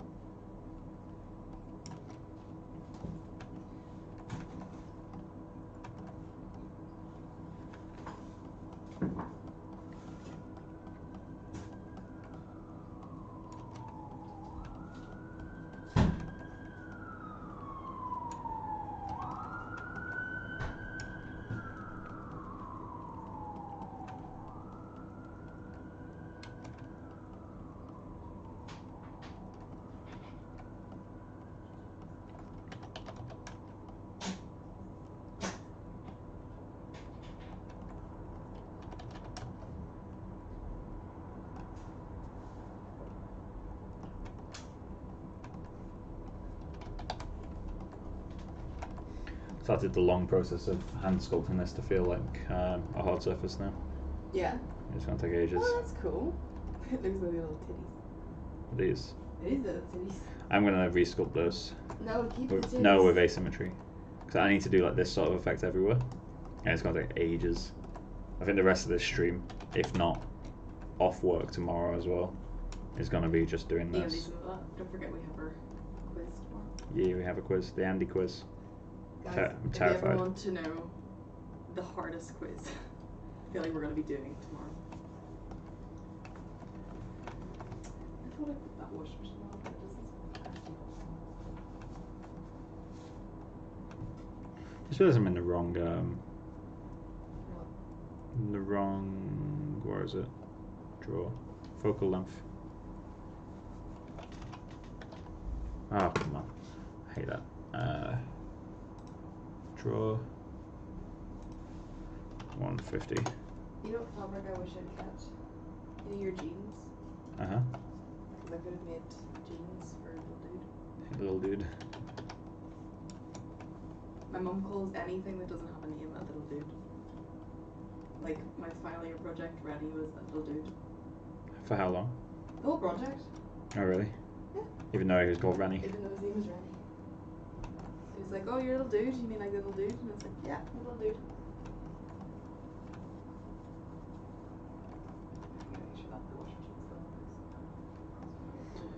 I'm really craving Crunch Nut clusters right now. Do you want a bowl? Sure. Bring you one. Yee. I have a good girlfriend. She's nice. She makes me the cereal that I bought. Thank you. That's the bathrobe that you're wearing. The bathrobe. For anyone, all you people who are very unlucky and can't see the colour of Mike's bathrobe. Oh, I wear the pinkest bathrobe. It's the baby pink bathrobe. I love the thing. I bought it online for. Was it your birthday or was it Valentine's Day? What was it? My birthday is Valentine's Day. No, but I can't remember what it was. You know what I mean? Which one? It's like both. In our head, I was like, both our birthdays are February, but I was like, was it Christmas? It's like, which one was it? Yes. Shut up. Valentine's Day is just made by consumerism anyway. It's fine. It probably is. Fine. Although I share the same birthday as Simon Pegg. Who do you share the same birthday as? Fuck, I forgot her name. Because she's not cool like Simon Pegg. She is cool. She's from Charlie's Angels. You know the ginger one? He's like the daft one. The daft one. Yeah. The dar. Mate, I will. Meat. What did your dad ever? don't you start. No dad jokes in the live streams, please. You can hear the little bit of sadness at the end of your voice. You can hear it. That's how you know. Because now you're opening the floodgates. Yeah, you've opened the can. Do you know why I've opened the can? Why did you open the Dad can? never showed you how to open a can as a kid. Oof. If anyone's like listening to this and thinking this is overly brutal, I agree. Shut up. Nah, it's a running joke. Go. Yeah. Me and my father have been running this joke for 15 years. Mike has been running. You've been running away from your father. I've not been running away from my father. He's just been running away from you then. It's like, good joke. It's been 15 years now. Dad, you can come home now. Haven't you got the milk yet? Haven't you got the cigarettes, God? This is a really dark joke. Move forward. You know that bit in Iron Man 3 whenever it's like, Dad went out to get cigarettes and he never came back, and that was 5 years ago, so... Or like he went out to get lottery tickets, and he was like, so he must have won, and then Tony Stark's like, I'll get a kid like shit, shut up. Little Man says, how are you doing, Becca? I'm alive. I can't just see it now. She's alive. If you can't hear her in the background, she's like out of tune singing the words I'm alive. What, sorry? The Wubbish. The Wubbish. With a W. My favourite. I love Wubbish.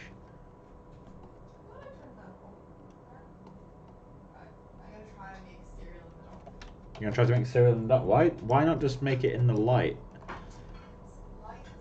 Also, I'm sorry if I'm clipping the microphone, guys. Would not recommend. But not recommend what? No light. Just turn the light on then. Right. Next area. I'll give you a massive bowl, okay? Yeah, I'm fine with that. If I'm gonna get a big bowl of anything, crunching up clusters are the thing. Any particular reason? What? That you're giving me a massive bowl? I said I'm not. Oh, you're not giving me a massive bowl? I'm not giving you. Oh, now I'm sad. My whole body is overcome with disappointment. What was you about to say? A dad joke. Fuck off, Becca. That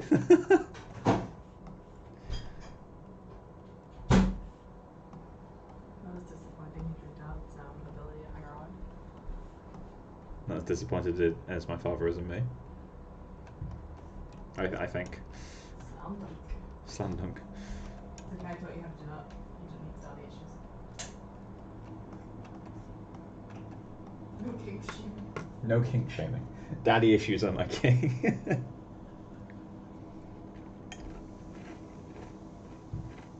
I have crunching up clusters. Today's a good day. I got a new backpack. That's something new. This is news for the world. I got a new backpack, little mom. She's speaking in toothpaste. ASMR. Where's your microphone? ASMR. No, I'm not allowing you to do toothpaste ASMR. ASMR. Fuck off. No. That's not ASMR. Yeah, it is. No, it isn't. I watch ASMR almost every I night. know, you're so fucking weird. Whenever I go to your YouTube history, it's like ASMR turtle. Is it ASMR turtles having sex? Yeah.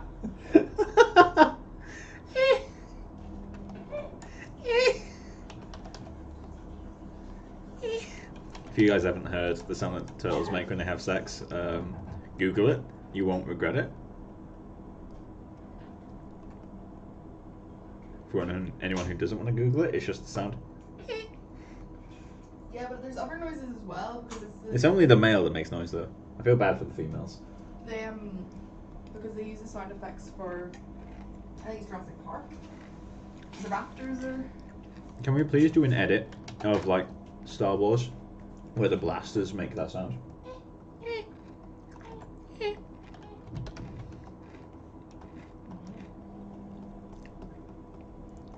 I personally like the bird that goes, "Hey, do it." Hey. Hey.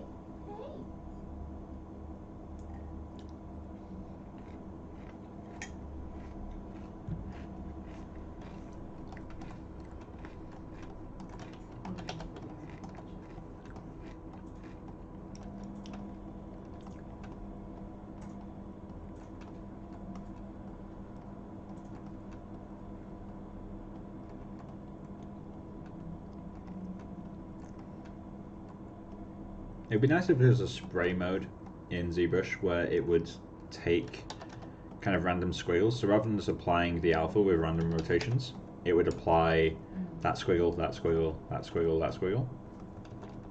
But I'm sure that's an absolute processing nightmare, but I feel like it would be really good. Well, I guess you could do it with swapping alphas, but then that is also a bit of a nightmare.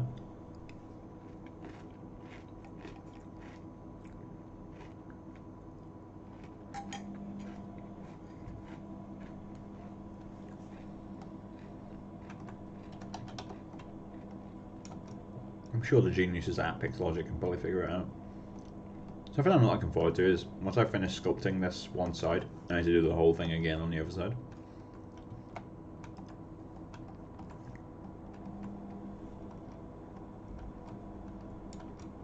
Granted, I can get away with using trim dynamic in a few hours instead, which is a bit quicker.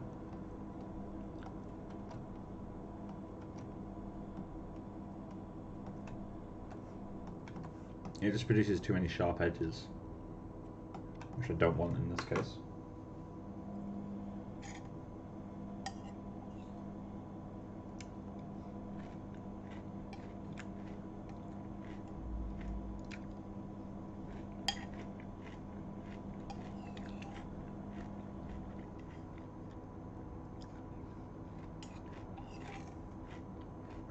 Sorry guys, just eating some cereal. Give me 1 second.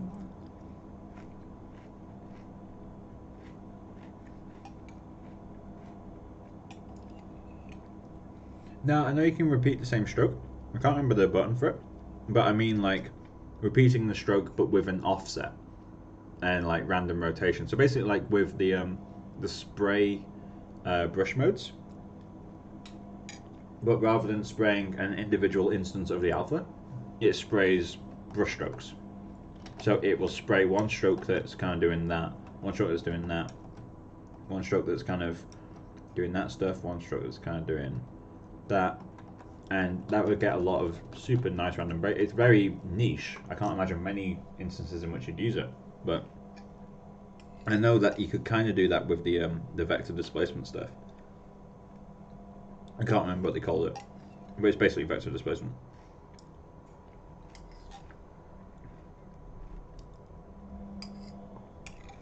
But I don't know if you can swap out the images you're using on the fly.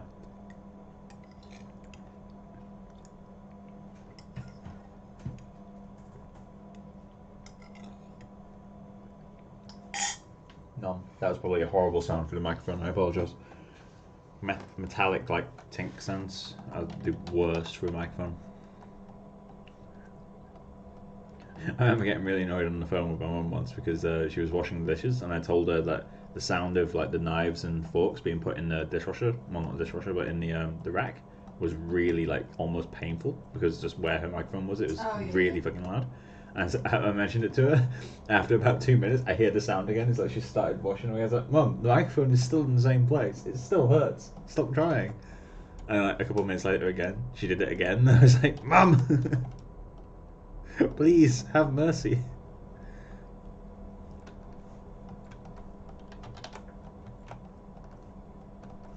I need to massively change one of these sides. Let's go with the move tool. Just grab you, do that, and grab you, do that. And let's just angle one of these sides in a bit differently.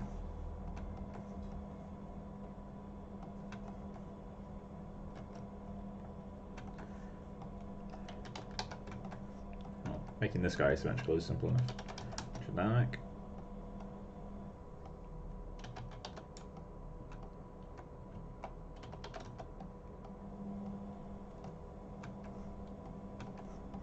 Give it a little notch.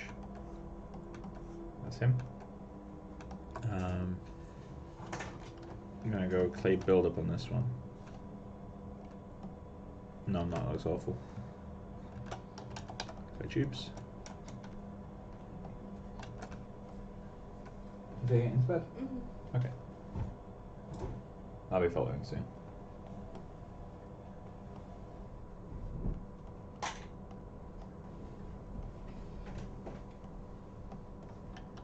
Trim dynamic. I think I'm going to end the stream at about 11:15, guys. So that gives us about 20 minutes. Just because the stream at this point is literally just going to be the same thing from basically here on out. it's going to be really boring for you guys to watch. It's also going to be really boring for me to do, so I'd probably like get a podcast on or something like that, because I don't like listening to music while I'm on the chat because I feel like I can't concentrate on 3 things at once. So yeah, I'll be ending the stream in 20 minutes. And then when we pick up the stream again on Saturday, hopefully I would have finished this in my free time. If I haven't, then at least we'll be a hell of a lot further.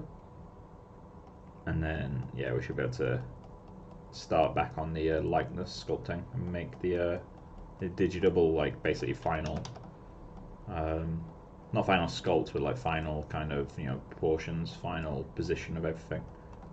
Might take some time though. We'll see.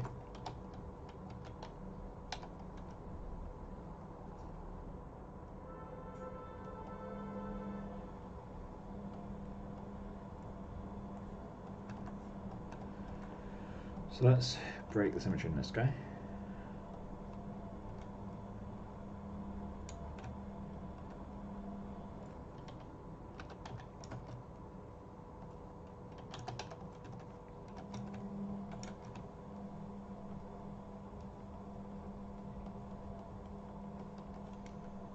If you do a stroke, move the brush, not the camera, and then press Shift 1 and do the same stroke.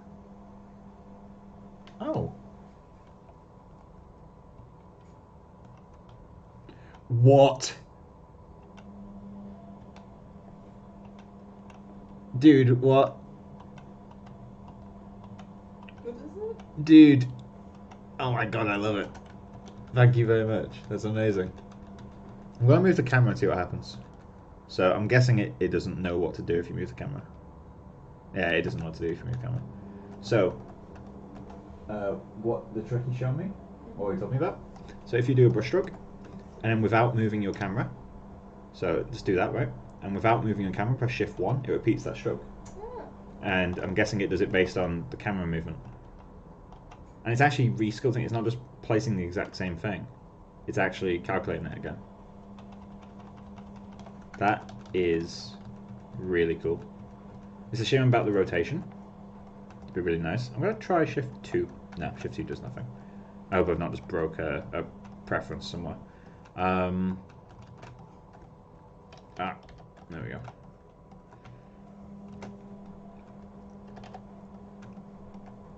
Yeah, thank you very much though. That's really cool.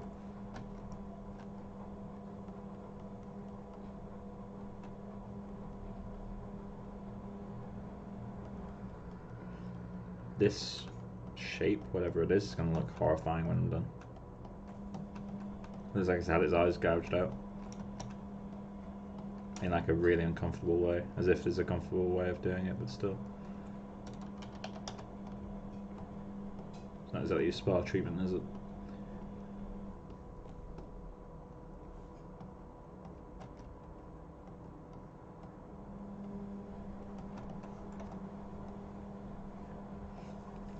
I think what I'm going to do for the left ear, right ear is I'm sculpting this fully asymmetrically on both angles.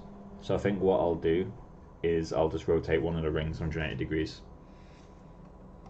because you wouldn't notice that repetition. Not at this scale anyway.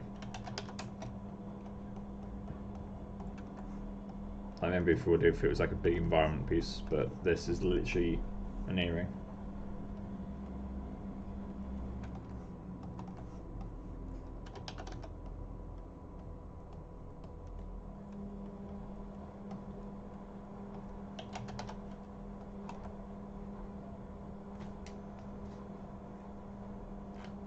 Look, man, how do you even know like some of these tricks? Because these feel like something that someone who's been sculpting for a very long time would know. Or do you just? Or are you just dumb? Or, well, no, because I don't think. Talking about you, not him. Yeah, I know you're talking about me. Little man's good. Good bean. But like, I'm pretty sure a lot of people don't know about this. Like, either he's been using ZBrush for a long, long time, or he's really good at keeping up to date with new features. I feel like Little Man is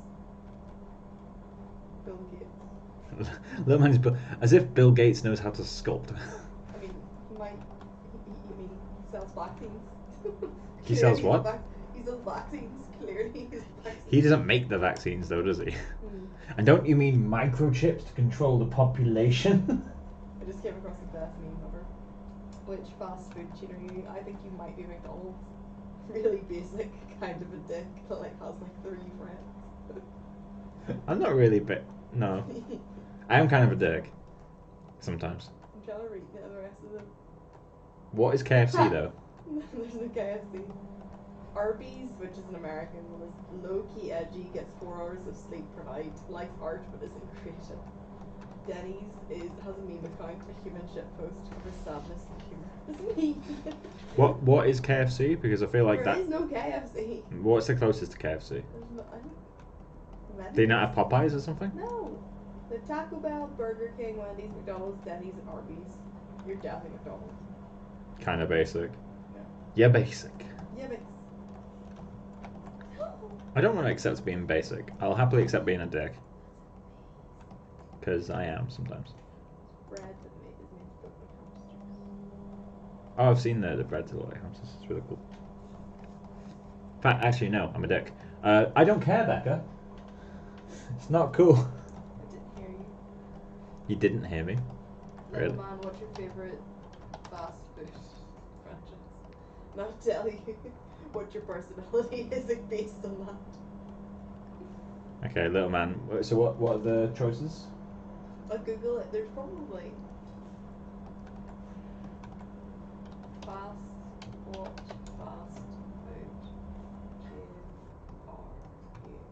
The fact that this is an actual fucking BuzzFeed quiz. Of course it's a BuzzFeed quiz. An actual You can probably find out what loaf of bread you are. I'm definitely an amazing. Oh, it's dying. That's a sad one. Right. Images.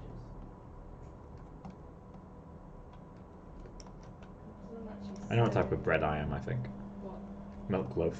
'Cause it's really fatty and the whitest thing you've ever seen. And you're really bland. I it's not bland. No, whenever I look at you, I think, yes, an English man. Hey. Yes, generic man. Ah yes, generic white male. It is he. I'm definitely a piece of soda bread. You're soda bread. Yeah. That's so depressing. Why do you think I'm fucking soda bread?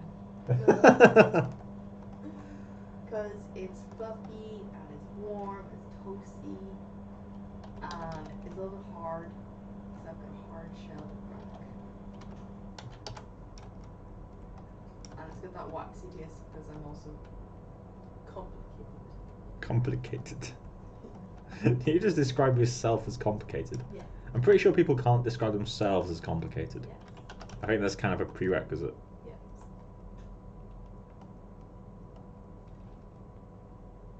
Anyone here waiting for The Last of Us 2? I don't have a PlayStation, unfortunately. I've been debating getting a console for a while, but I haven't.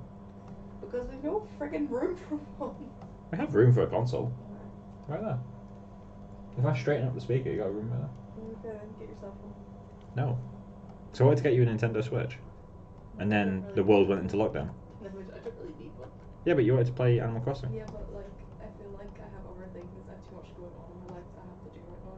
Yeah, I mean, life has got a lot more busy. Than just playing. Nintendo. Don't diss video games. No, I can't enjoy them because then I feel like I should be doing other things. Why? Because I should be doing other things. It's good to relax though. That's why I play guitar so much. Although I'm finding these streams are so insanely helpful for like getting me to actually do shit.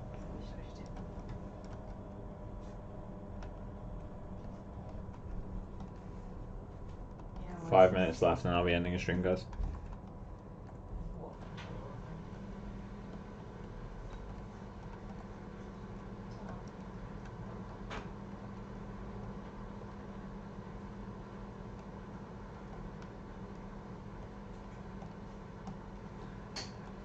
It's gonna take so long to do.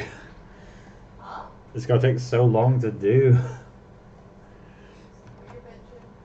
I don't wanna quit bitching. Let me bitch. I'm a wee bitch. Let me bitch. I'm doing what comes naturally to me.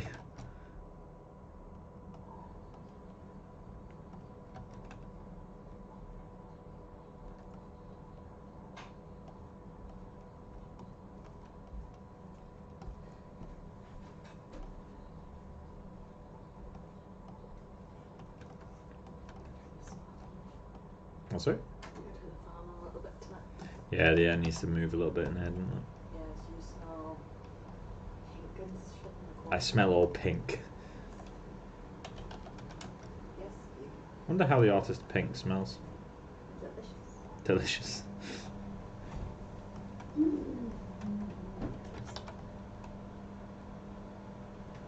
You're cute. No, you. I just want to find out what type of fast food restaurant I am. BuzzFeed. Find out what type of bread you Okay, are. okay, here we go. Pick your favorite color. Me? Yeah. Pink. Yeah. Pick a dream vacation spot. Aruba, New York City, Morocco, Paris, Athens, Las Vegas, Tokyo, or Orlando.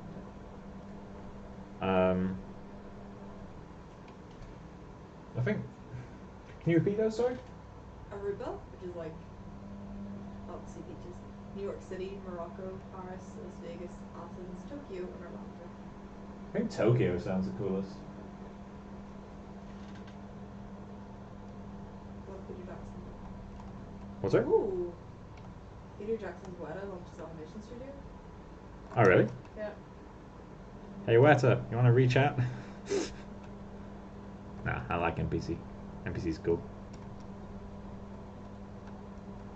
They don't have the greatest reputation right now, but I quite like working with them. What's it? I'm just reading this. Ah, okay. What's the next question for that thing? Pick a beachside activity, tanning, going for a run, scuba Going for a diving, run, clearly. having a romantic picnic, attending a beach party, surfing, building a sandcastle, volleyball. Sandcastle. Yeah? Every time. Okay. Weird. Although a sandcastle picnic would be the best. Okay, pick your favorite brand. Now these are all American, so I apologize. Coca-Cola, Jif, that's a peanut butter brand. Yeah, no, Jeff. Red Bull energy drink. Oh, Dove. hell no. Dove is like the That's American- skincare, right? No, Dove is Galaxy in America. Oh, right. Kisses or Hershey's. Yeah, Hershey's, yep. Nestle, so I think that. Nestle is everything. They Yeah. are one of the biggest companies But in they the have world. a Kit Kat as their image. For Rocher, and they've got Nutella's image, and then Heinz ketchup. Heinz is a brand. Heinz ketchup. I think favourite, I'd say Ferrero Rocher, but if it was to be one that I had more frequently, Coke. Okay. But I would choose Ferrero Rocher. I've already chosen. Okay. Pick a musician. The Jonas Brothers, Michael Jackson, Florida Georgia Line, Ed Sheeran, Cardi B, Blake Shelton, Beyonce, Lady Gaga. If anyone doesn't choose Michael Jackson, I'm very disappointed. What's your drink of choice? Water, soda, cocktail, red wine, slushy, lemonade, smoothie, milk. Water. Milk. Ugh. What did you say? Water. Water. Out of those. You got Taco Bell. I'm Taco Bell. You're open-minded, imaginative, and extremely creative. Friends I also often give call you people the arts- shits. Friends often call you artsy, and your unique approach to life and its many challenges make you one of a kind. Correct my challenge. Tell me what you are. My favorite color is blue. I'll try not to do it again. What kind of blue is your favourite blue? The color of the eyes. Colour of your eyes? Yeah. There isn't a beautiful blue. What is my beach? Ooh, scuba diving. Scuba diving. I pick. I don't know. Ed Sheeran, I'm gonna go back to this. I got McDonald's. You're the leader of the group. You're great at taking control of whatever situation in life throws at you. Making the best of it. You're great. You make a good role model.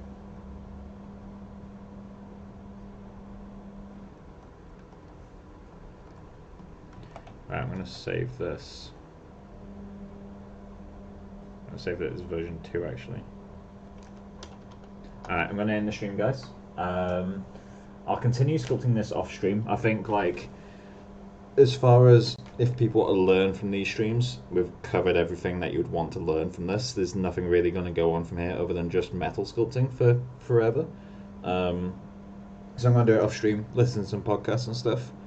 I'll be streaming again on Saturday. I'm thinking of starting it a little bit earlier, like 7:30, 7 o'clock, maybe, probably close to 7:30. Um, and we'll hopefully be on some more likeness sculpting. We're back to the portrait now. Kind of shifting the ears to match the rings and that sort of stuff. And then obviously at some point we're going to go back in and resculpt all the earrings to get like nice details and start going to Substance Painter to get some good wear mask, then go into Mari to paint the actual textures. We've got quite a lot to do. I think if I was to go all out and just do the jewelry in like one go, there'd probably still be like 4 more streams. Because I'd have to set up all these nice materials and stuff. But yeah, it's we're gonna focus on the head next after I've done this off stream. So yeah, I'll also, speaking of Last of Us, sorry, this looks like that fungus, like the armored zombies. I'm kind of getting the same shape language at this distance. But yeah, so I'll be in the stream here. I will continue on Saturday, and we'll see where to go. Probably be working on the head. But yeah, alright, enjoy the rest of your night, guys, and hope your Fridays go well. Bye. Hi. Bye.